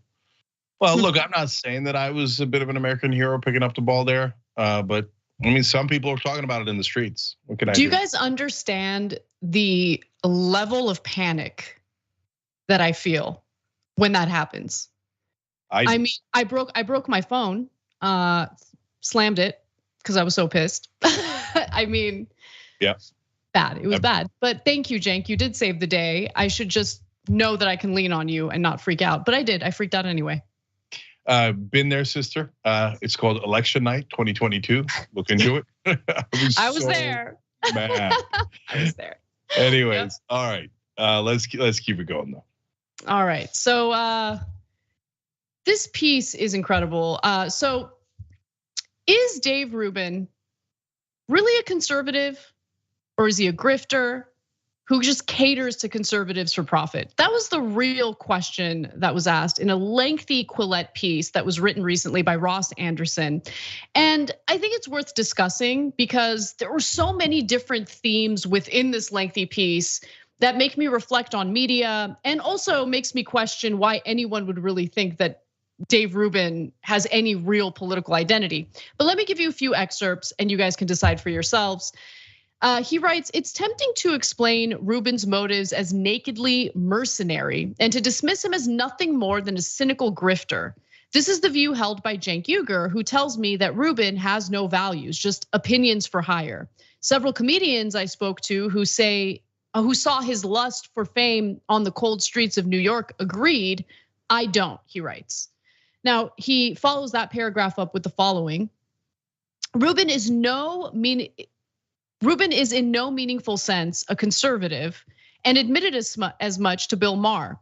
He's an anti-leftist culture warrior whose right-wing economics, lower taxes and deregulation are expressed in slogans and buoyed by self-interest.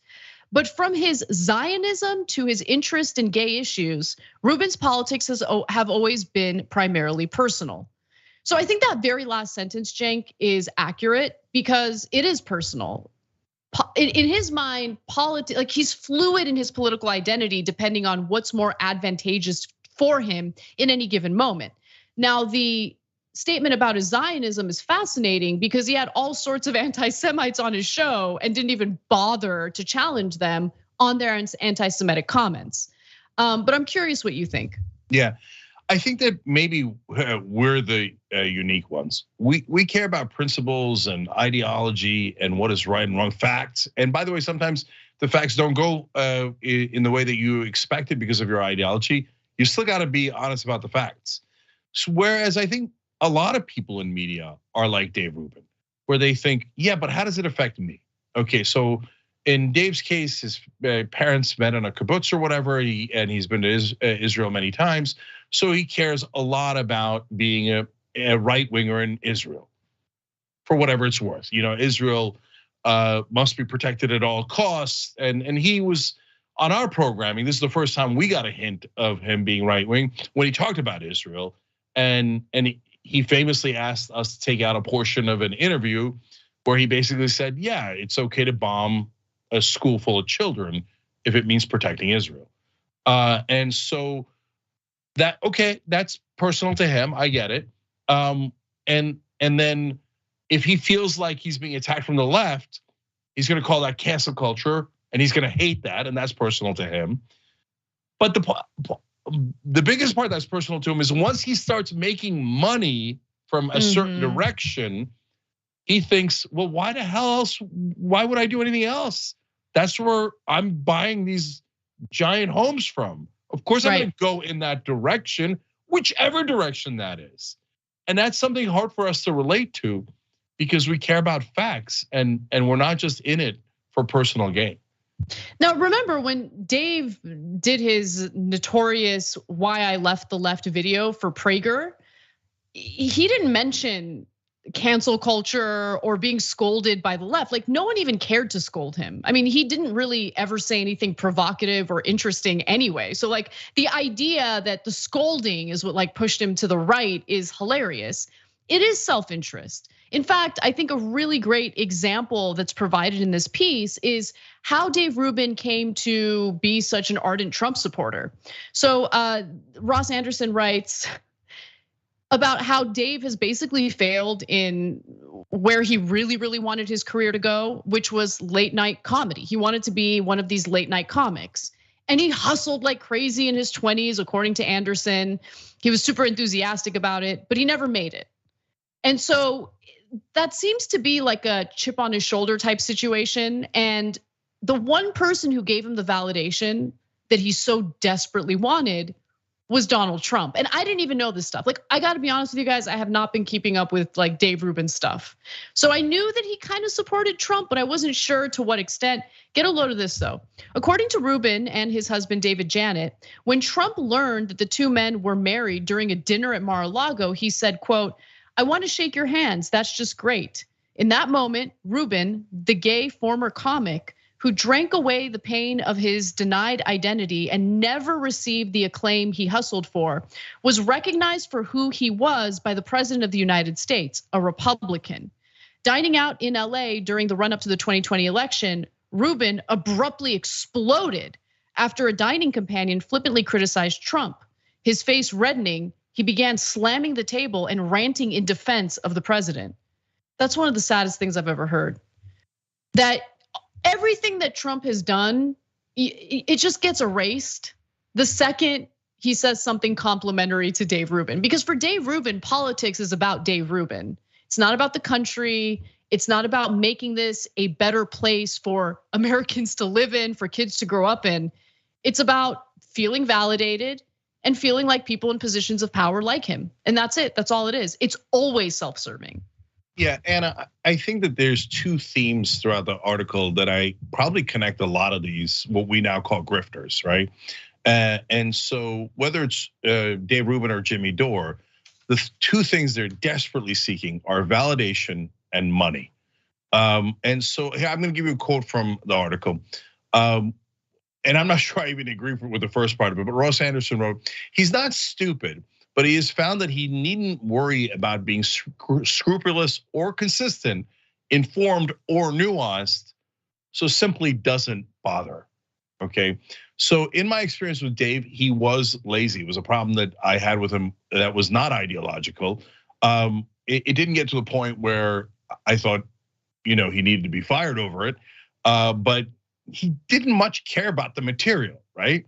And it turns out because he doesn't really care about any politics, he just cares about where's the goddamn money, and is someone ever going to give me a pat on the back and recognize me as the, probably the Dave Letterman, Jon Stewart that he imagined himself to be. And once the right wing gave him both of those things, he scurried to their corner incredibly fast because he had no moral core to begin with, let alone consistent political beliefs. The final thing I wanted to mention is audience capture, because I do think audience capture is real, and I think it affects all sorts of independent media and digital media outlets, and it's a problem. But Dave Rubin seems pretty oblivious to it. So the piece references a tweet by a liberal activist accusing Dave of, being captured by a right-wing audience. So he caters to that right-wing audience by constantly telling them what they want to hear. That's how he makes his money. So Ali Rizvi is the one who said this.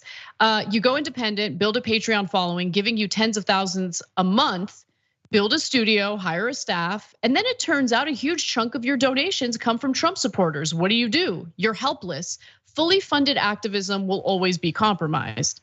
Now, that last statement seems harsh, but I think that there's actually a lot of truth to it, right? Because are you gonna bite the hand that feeds, especially if you know like where your bread is buttered, right? And in this case, the right-wing audience, the Patreon donors are the ones who funded Dave Rubin's whole outfit. But Rubin seems like he doesn't even really know what audience capture is. So in the piece, Anderson writes, this process is known as audience capture, a term popularized, I didn't even know this, by Eric Weinstein, and is a major worry for the wide range of crowdfunded interviewers, podcasters, and journalists with whom I've spoken, except Dave Rubin, who dismissed my questions as if it were absurd. Quote, I don't worry about it at all, Dave said. And then Anderson writes, it's not even clear that he knows what I'm getting at, because he then elaborates by addressing a different concern. Quote, I am completely independent. I have never had anyone ask me to say something or tell me to say something. I am my boss. The show sinks or swims on what I want to do. That's what Dave Rubin said.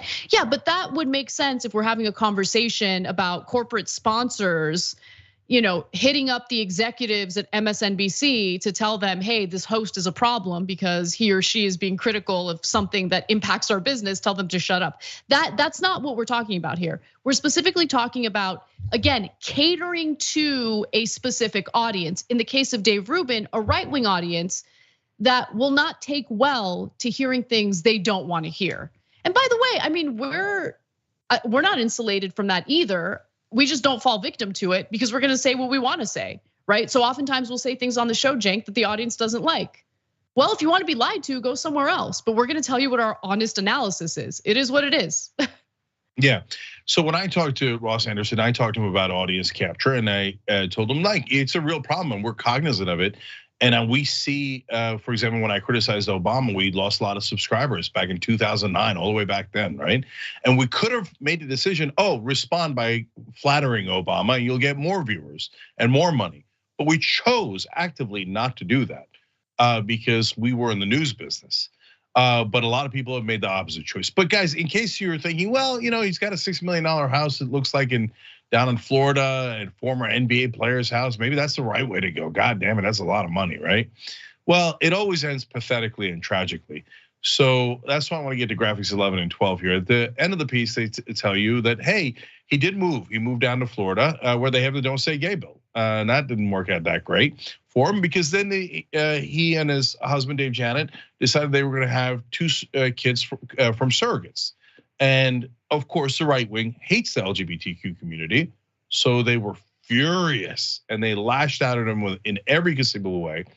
And then they explained a change.org petition demanded that Rubin be fired from the Blaze. It was soon taken down after signatories flooded the comments with a word, well, the F word, as you guys might have guessed. Rubin's former friend Milo Yiannopoulos, who Rubin platformed, called earlier and did a fawning, ass-kissing interview with earlier in his career, called the couple, quote, disgusting, before adding that they should both be executed. A few days later, Blaze founder Glenn Beck interviewed a visibly shaken Rubin on his show. Rubin limply tried to blame the reaction on leftist intolerance, even though, of course, Milo's radical right wing. Beck compared Rubin's homosexuality to alcoholism. That was his way of sympathizing. I mean, there's something wrong with you. You have a disease, you have a problem. But hey, my heart goes out to you. The audience's heart did not go out to Dave Rubin. And all of a sudden, that audience that he had been captured by turned on him. And now he's reeling in every direction. And Anderson says this near the end of the piece, as his friends privately admit, he is psychologically ill-equipped for the position which he has found himself. The story of his meteoric rise to fame is finally a strangely tragic one. He is Faust Republican, the fallen clown, and the definition of the kind of elitist he is always most despised. Hypersensitive, hyper-partisan, and failing upwards. Ouch. Man, that was quite a paragraph. I both enjoyed reading it, but also felt a little sad. Because, I mean, the whole thing about being hyper partisan, failing upwards, that's what stood out to me. It's so true. I mean, it's almost as if things are set up by design to help people fail upward, right? Whereas doing the right thing, being principled, having values and sticking to those values, you do, at least in the short term, get punished for it, right? I mean, you got punished for it for speaking the truth about Obama during his first term. I'm getting punished for it because I dare to speak out about like obvious rising crime in big cities. I mean, I'm supposed to pretend like I don't see it, and I'm supposed to say like, no, it's all made up and it's all just right-wing talking points. But I'm living in it. So how am I gonna lie to myself and lie to my audience? I just can't do that. I know, but so look, guys, there's two ways to go about things in media, unfortunately. The 90% of media, whether it's right-wing media, these independents like Rubin and Dorr, or mainstream media, you serve money and you get money. So that's why they quote unquote fail upwards, even though they're not getting as much audience, even though they're not doing the principles of journalism, etc. They're getting tons of money. Why? Because they're selling out. It's funny because he had this shop earlier in his career. This is where he sold his merch called Rubinville Sellout. I don't know that anything has ever been more appropriately named, but that's why you see this strange phenomenon. When people do worse things, they get more money because they're literally being paid for those opinions. But at the end, it's always tragic. It's always pathetic. I don't want it anywhere near those ends. So I'm perfectly happy to make less money doing something we love and something that is true. And we have way bigger audience than all those fools combined. Maybe we don't have as much money, but the people are here. All right, we're gonna take a quick break. When we come back, we've got Raichik's interview with Tucker Carlson. That's the woman behind Libs of TikTok, and she's just as awful as you would expect. Come right back. My brain is still in recovery mode from taking in so many high-level important ideas.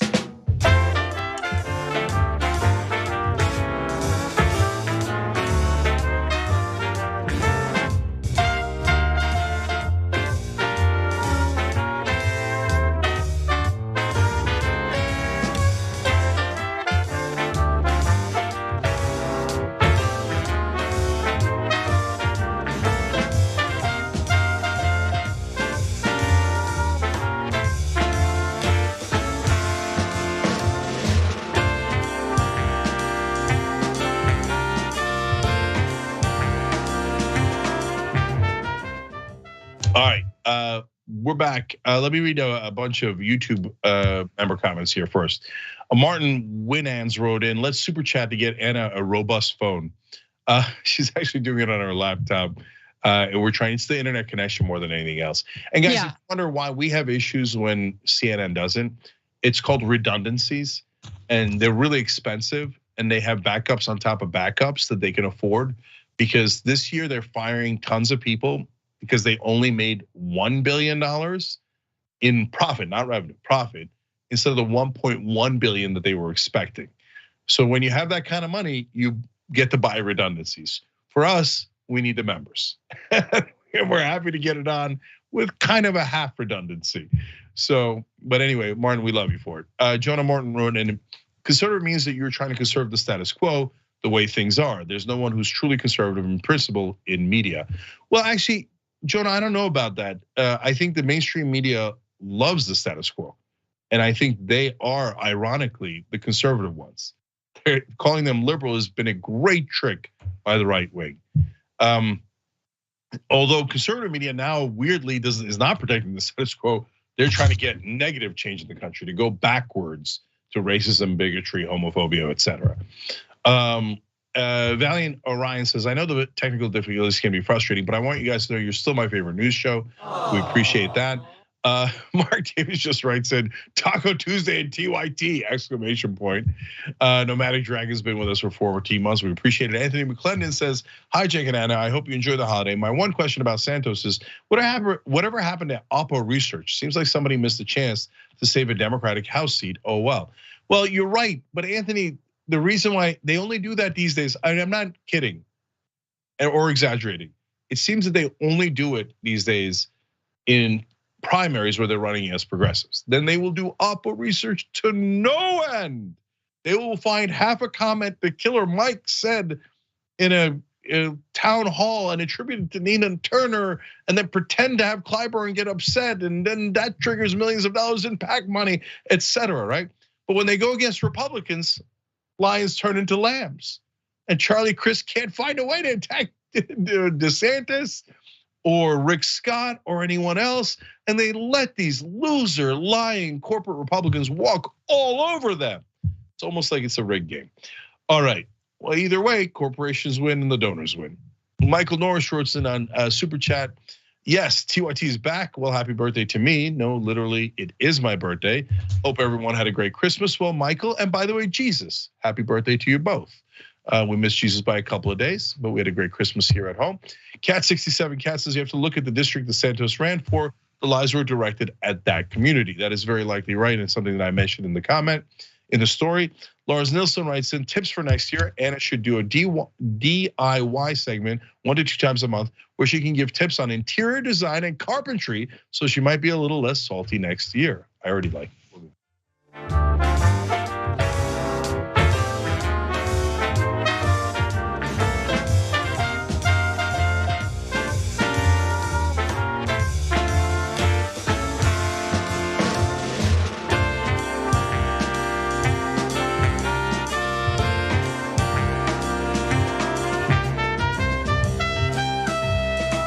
All right, back on TYT, Cenk and Anna with you guys. I'm gonna read one quick super chat for you guys. YT Pernude wrote in, Anna, rest assured that even when we disagree with you, we admire your honesty. It's what keeps us coming back with so many other options out there. Well, no, I know, the guys. But that's the plan, right? I mean, when you're honest with your audience, yeah, you're gonna lose people who don't want to hear what you have to say because it makes them uncomfortable. But you also end up fostering an environment that builds an audience that's open-minded and wants to hear the reality of what's going on in the country. And so, look, I'm willing to take short-term pain in order to build an audience of like-minded individuals who are actually interested in the truth. So, thank you for writing that in. 100. Let's go. All right, let's do it. We've gotten about a dozen teachers fired. We're talking about bad teachers who are grooming kids. We've gotten a handful of drag shows canceled. I know, like, DeSantis's team told me that the content that I found helped with the parental rights and education bill. It helped inspire that. You just heard from the woman behind the page Libs of TikTok, where yes, educators have been fired because of the out of context videos and content she posts on the internet, and she's proud of that. She's also the woman behind misinformation that has led to bomb threats at Boston Children's Hospital. Real proud of that as well. And she's on Tucker Carlson's show talking about how proud she is of everything she's done. And Tucker says that they've known each other for months. They've even gone out to dinner together. Isn't that so sweet? Now, before we get to more of what she has to say and some of the disgusting things that she has done, I think it's worth her addressing, going to a video where she addresses why she initially wanted to be anonymous as she was targeting members of the LGBTQ community. Let's watch. When my account started growing, I realized the hatred that the left has and their violent nature. And I was like, I'm going to remain anonymous. The left is so violent and hateful and intolerant. Yeah, Cenk, I mean, the left is super violent, super hateful, which is why they threaten Boston Children's Hospital with bomb threats on a regular basis because of the gender affirming care they might provide to transgender individuals. Okay. Yeah, no, this amazing thing about people like her is that, and Matt Walsh and Tucker Carlson, is that they know that the hospitals, children's hospitals, are getting bomb threats. Mm-hmm. And God knows when one of those days it's gonna be an actual bomb. And they keep doing the same thing over and over again, not backed up by any facts. Look, as I watched the interview, it became apparent that she's very unintelligent. So I don't know if she even recognizes that what she's saying is not remotely true. Like that they are not doing surgery on kids before they're 18. All the lies that she spreads. I don't know to what degree she knows they're lies, or she's just a moron that can't tell anything apart. Black, white, right, wrong at all, right? She's a very hateful person, as you're about to see. But the idea that the left is promoting violence when that's the main thing that we're concerned about, what she's doing, that's actually real in the real world, that's just absurd. It's over the top. It's just detached from reality, as a lot of the right wing in this country are. Now, she was greeted, very kindly by Tucker Carlson. Not only did he say that they would go out to dinner together, he also mentioned that he sees Raichik as a real journalist who's really doing good in the world, helping people, She also brags that the people attacking her are just jealous of her and her success.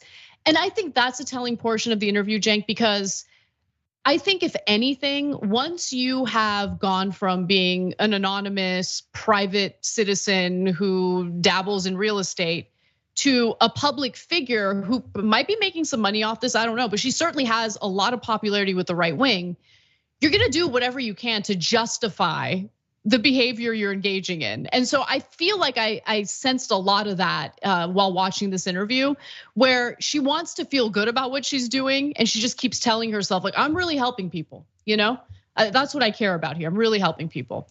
Now, later in the interview, she accuses the LGBTQ community of grooming and recruiting kids, because of course she does. That is her whole brand. Let's watch.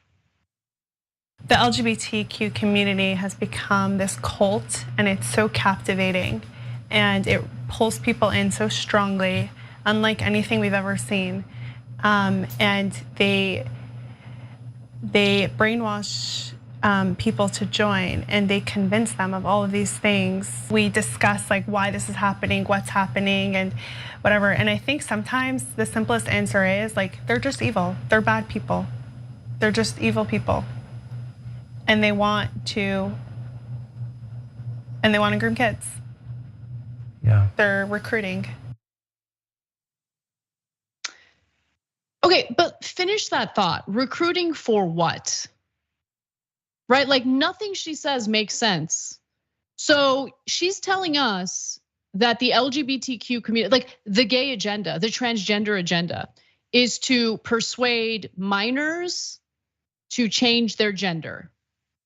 Because society is so complimentary and favorable toward transgender people.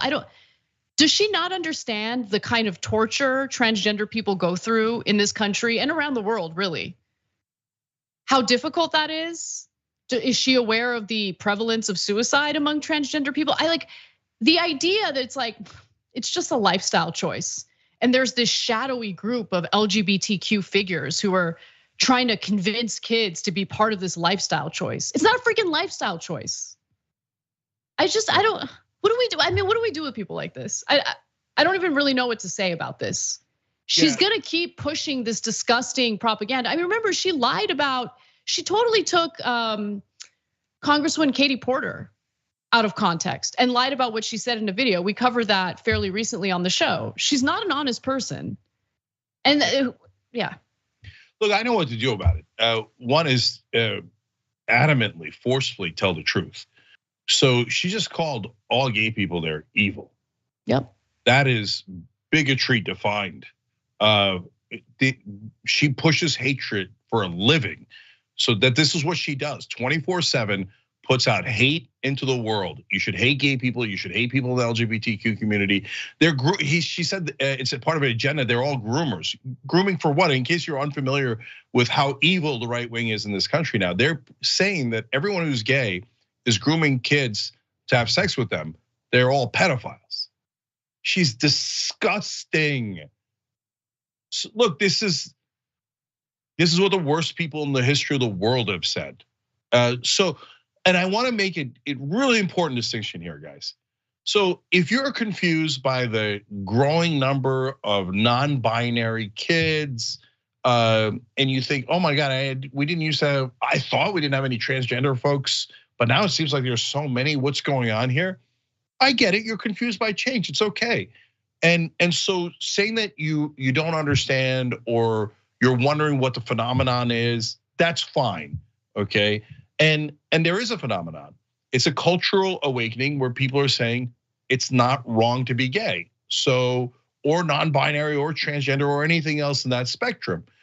And people are naturally going, oh, well, if it's not evil or immoral, then okay, then I don't have to feel guilty about it. Well, then I am that person, right? And they're raising their hand earlier than they would have under an oppressive culture that says it's terrible to be gay, right? I think there's, yeah, I think there's also one other thing going on, and it's because of the right wing turning the transgender community into their latest culture war. When politicians harp on things and keep telling people over and over again how naughty it is or how bad it is, that leads to counterculture. Okay, so when we're talking about young kids who might not identify specifically under like, the strict gender norms, and then they hear these politicians telling them how bad it is, how naughty it is, how wrong it is, it's gonna make them want to explore their gender more. I don't think that that's good. Look, being transgender is not a choice, okay? I wanna be clear about that. But when you're young, you're trying to figure out who you are. And so I feel like what these right wingers are doing is they're, unexpectedly making that exploration naughty and thus cool for young people, right? Like that's what counterculture is.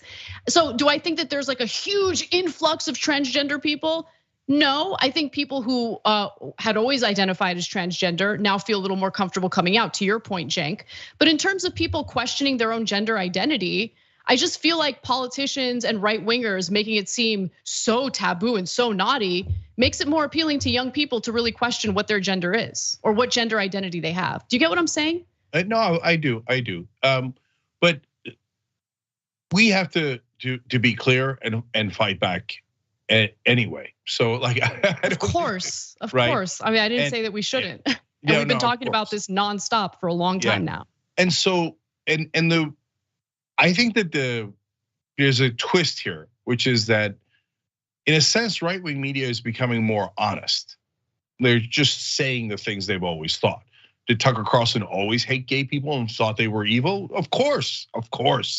I mean, it goes all the way back to his high school yearbook and the notes that he wrote there. Everything he's ever said about gay people has been filled with nothing but hatred, and he wants to ostracize them. So now he brings on his puppets like Chaya Raichik to say that they are evil and they're all pedophiles and we should all hate them. And then goes, oh, well, golly Chia, well, I guess that's what's happening in the country, right? And it's fascist, it is. That's what the Nazis said. And you can say, oh, no, you can't say that. No, but they did. And then they locked up gay people in concentration camps and murdered them. That's literally what happened. So that's what they're doing. But I'm telling you, hey, at least they're being honest about it. Mainstream media, when they tell you, oh, I can't tell the difference between Republicans and Democrats, they're the ones that are being dishonest. They're the ones that are actually covering up how despicably ugly the Republican Party is and the right wing is. Show them the true face of hatred and bigotry. That's right-wing voters in this country who love Chaya Raichik and Tucker Carlson, etc. If you don't, then disagree with them. Let me see you do it publicly. I haven't seen it. I haven't seen it at all. I mean, Elon Musk has been liking libs of TikTok tweets recently, but I think it's deeply personal for him because he's just as ignorant when it comes to the transgender community. He also has an 18-year-old transgender daughter. So here's an example of one of the tweets that Elon Musk liked. Posting publicly available videos isn't harmful, hateful, or dangerous. You know what is harmful though, confusing kids about their identity, stealing childhood innocence, exposing kids to adult sexual entertainment, giving kids porn in school, and sterilizing and mutilating kids. So Elon Musk, for him, this is personal because I think he's genuinely convinced that his transgender daughter was groomed to be transgender when that's not how it works. And then on the other hand, I just want to talk about like the selectiveness in what right wingers tend to target. So they have no problem targeting school boards, library books, educators, you guys get the point. But what about businesses like the one I'm about to show you? So there's this one business that it's not, there are no drag queens as far as I know, but they do have scantily clad women. It's known as Tilted Kilt. And as the Surfs perfectly mentioned with pictures and everything, American restaurant chain Tilted Kilt revealed to have highly sexualized dress staff and catering events specifically to children. They even have children's coloring menus. Why is no one talking about this? Tim Pool, Matt Walsh, you let this happen. Now, obviously, they're trying to make a point here about the selectiveness in what the right wing targets. Do they really care about kids, or are they just manufacturing a controversy specifically to direct hate at those they disagree with, at their political opponents? But Anna, I appreciate this Chaya Raichik and Tucker Carlson interview because the hood was off. So before they were saying, it's been off, Cenk. It's been off. I hear you. No, but Anna, that's why I get so mad at the media because of the gaslighting, where they say, no, I don't see the hood off. I don't. Republicans love gay people. I don't know what you're talking about. Republicans like gay rights. No, we will not say it about the Republican Party under all pain and other penalty of law. Okay. So, anyways, look, it's never been about the kids. And whenever you press them before about the drag shows, they'd say, oh, it's not that the person is a drag queen, it's that they are scantily clad. But I mean, look at Hooters, look at this kilted skirt, look at all these different places where they never ever care about kids being next to scantily clad people as long as it's related to being straight, right? But now they've dropped the pretenses, and Chaya and Tucker are telling you, we hate gay people, we think they're evil. And we'd like to discriminate against them. Well, God damn it, fight back, because they're telling you we are the Klan, we are the Nazis, we hate people based on who they are. So, but you'll never hear that in mainstream media. In fact, I would be more likely to be banned from mainstream media for saying that Tucker Carlson and Chaya Raichik are the Klan and Nazis, even though they have the same exact ideology about the LGBTQ community, than they would for actually believing those things. All right, well, we got to take a break. When we come back, we've got a very insecure Donald Trump, which is always fun. Don't miss it, we'll be right back.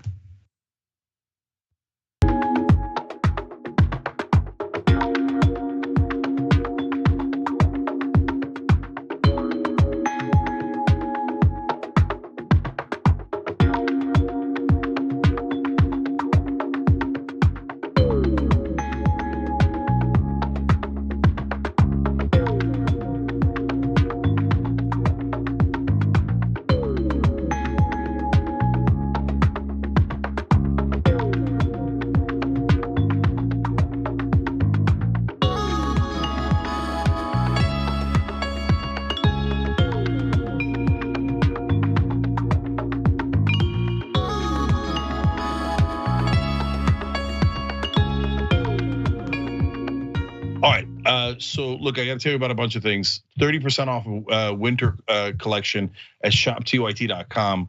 So it's a great time to buy. Go nuts, shoptyt.com. Turks and Jerks is on Thursday. So me, Anna, David Schuster, Brett Ehrlich, we're going to crown the Turk of the Year and the Jerk of the Year. And it is very, very, very tough competition. Elon Musk, Joe Manchin, Kanye West, I mean, you name it. Turks are always harder, okay? But the jerks are easy. Just picking among them is going to be difficult. All right, now, when you join these days, we're doing spin the wheel. So make sure that you check your email after you join, because you could win a Blue Apron gift card. Actually, you have an excellent chance of winning a Blue Apron gift card, which would then immediately get your money back for an annual membership. And then you've got Shop TYT merch on there. Too Strong Coffee merch should be on there. TooStrongCoffee.com/TYT. So make sure you're checking that out if you're joining, and tyt.com/join is the way to do that. Sarah Wolf wrote in the member section, I am crying 1.9 trillion tears for these billionaires. Thoughts and prayers. Okay, in reference to an earlier story that was really funny. Sarah Wolf, oh no, Blue Apron gift card. Okay, I like the comment. Email at rewards@tyt.com to claim your prize. Conversation on mute says, big time anecdote, but I have 2 kids with 1 on the way. And I'm old enough to remember when I got the child tax credit for a year. It was an amazing policy. Where did that go? Up the river with Joe Manchin's coal yacht. Spare me, MSNBC. That is an excellent point. Vedadel says we can always rely on Cenk. Well, Vita, that's very nice of you. And we rely on you guys. You're our members, and we do this together. So you're awesome. Thank you. Conversations on Mute also said, among my favorite pastimes is watching Michael Brooks' Rubin videos. Still to this day, they always bring out my spirit. R.I.P. Michael. Here. We also do that from time to time.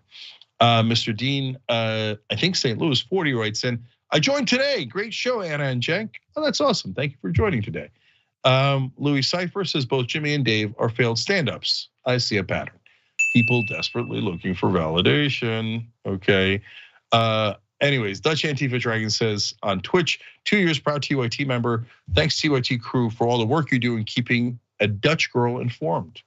Well, I'm kind of proud of that. So hello, all the way over in the Netherlands. Mayhem Mendez writes in, watching TYT with my mom after a great Christmas. Love you all.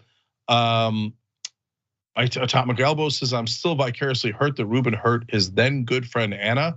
Such a bad guy. I am Sock writes in, oh, this is part of my job. Water wars have been already happening forever. Water wars weren't about the quantity of water, but what other states put into the water upstream. That's super interesting too. Excellent point. And Pons247 says, my mother got me 2 TYT shirts for Christmas, and I'm still super stoked to finally be able to rep the only side that actually cares about progressives.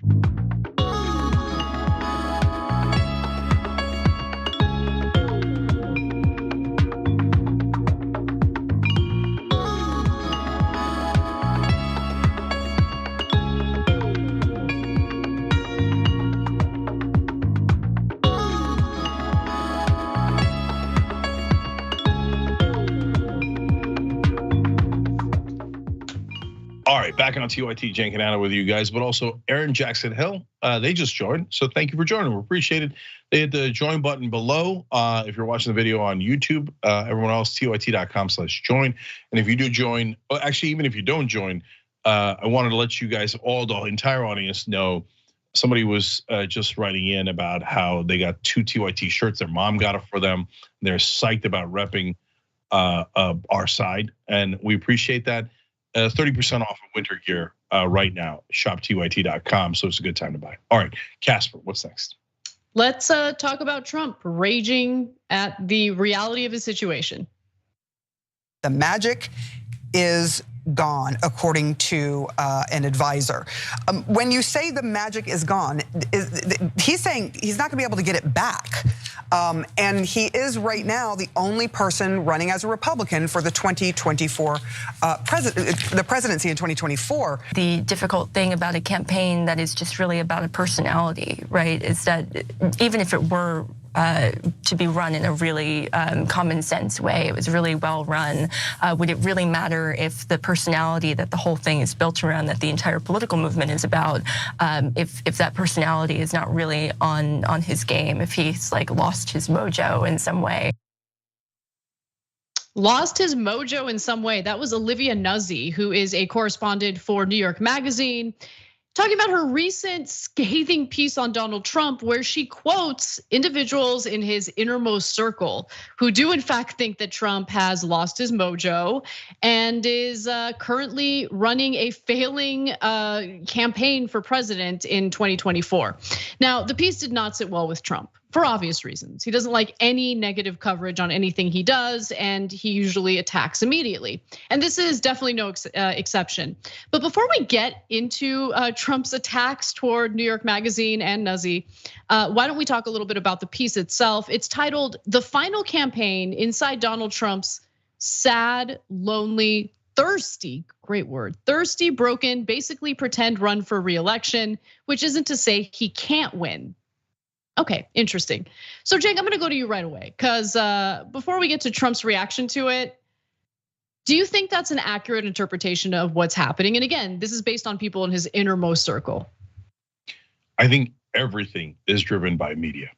And so it doesn't have to be fake news for it to still have an agenda. So is everything Olivia saying and writing there accurate? Yes.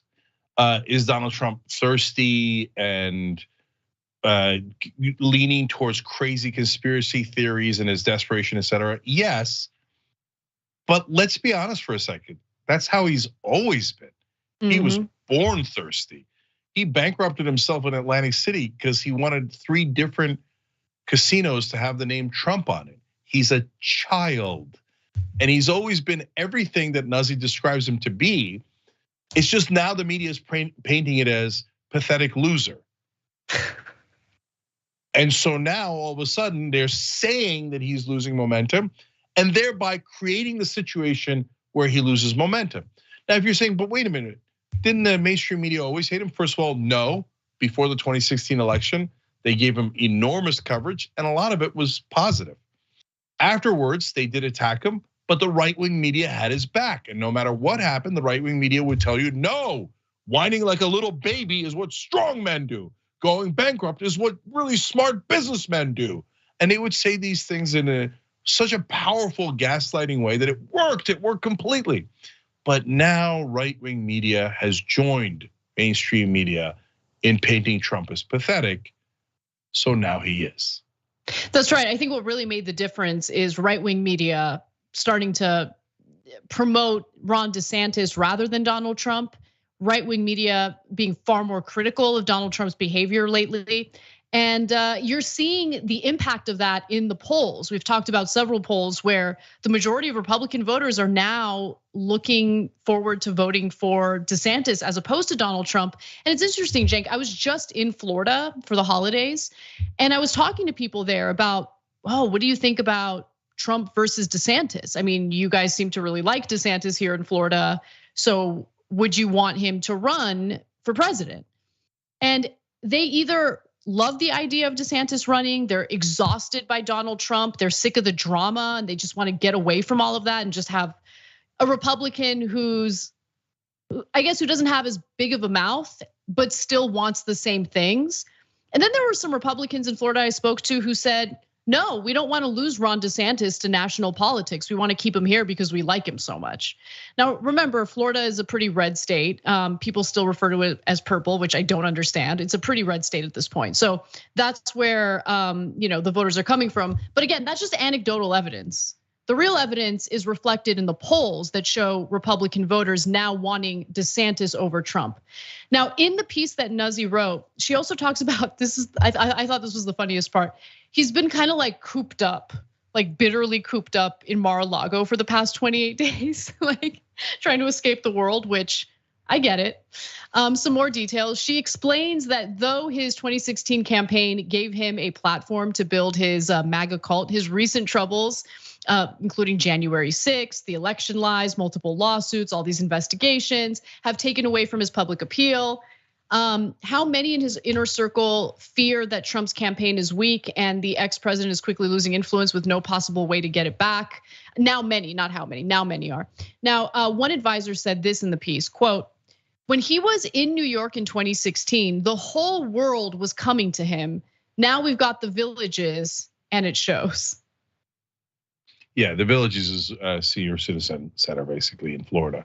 In Florida. Yeah. Yeah.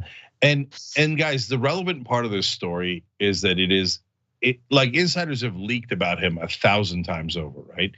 But not like this. They might do a snipe against someone else within the Trump world.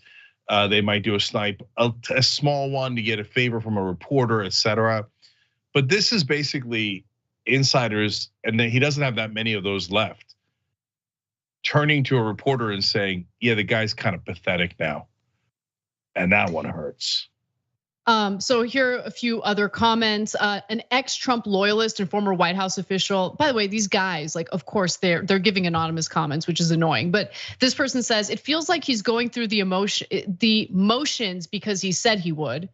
A Trump advisor also said it's not there. In this business, you can have it and have it so hot, and it can go overnight, and it's gone, and you can't get it back. I think we're just seeing it gone. The magic is gone. Oh God, I love it so much. So Trump loses his mind over this piece. So let's go to this post on Truth Social where he says, the fake and corrupt news is only getting worse. As an example, I agreed to do a short telephone interview for a once very good, but now on its last legs and failing New York Magazine. The reporter was a shaky and unattractive whack job known as tough but dumb as a rock, who actually wrote a decent story about me a long time ago. Her name, Olivia Nuzzi. Anyway, the story was fake news. Her anonymous sources don't exist. True with many writers, and I'm happily fighting hard for our great USA. Cenk, final words? Yeah, he can't help himself from being a pig at all times. So everything that is complimentary of him is real news. Everything that is tells the reality of his life is fake news. And if your reporter was nice to him before, he'll give you another interview. And there was a nice little admission there in the middle.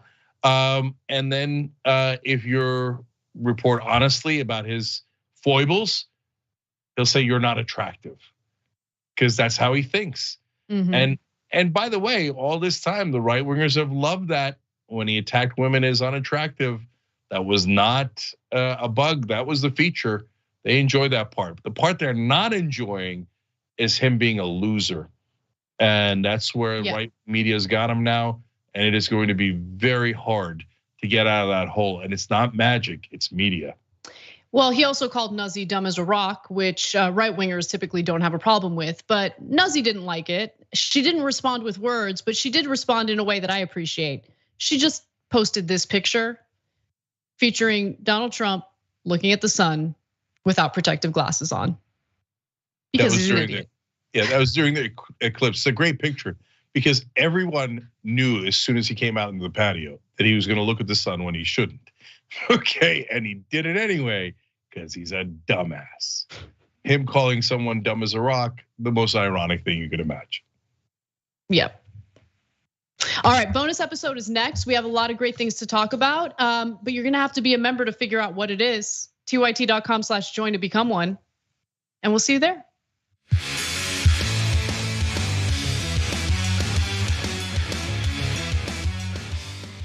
Indisputable has been named the fastest growing news TV show in the United States of America, compared to all shows on CNN, MSNBC, Fox.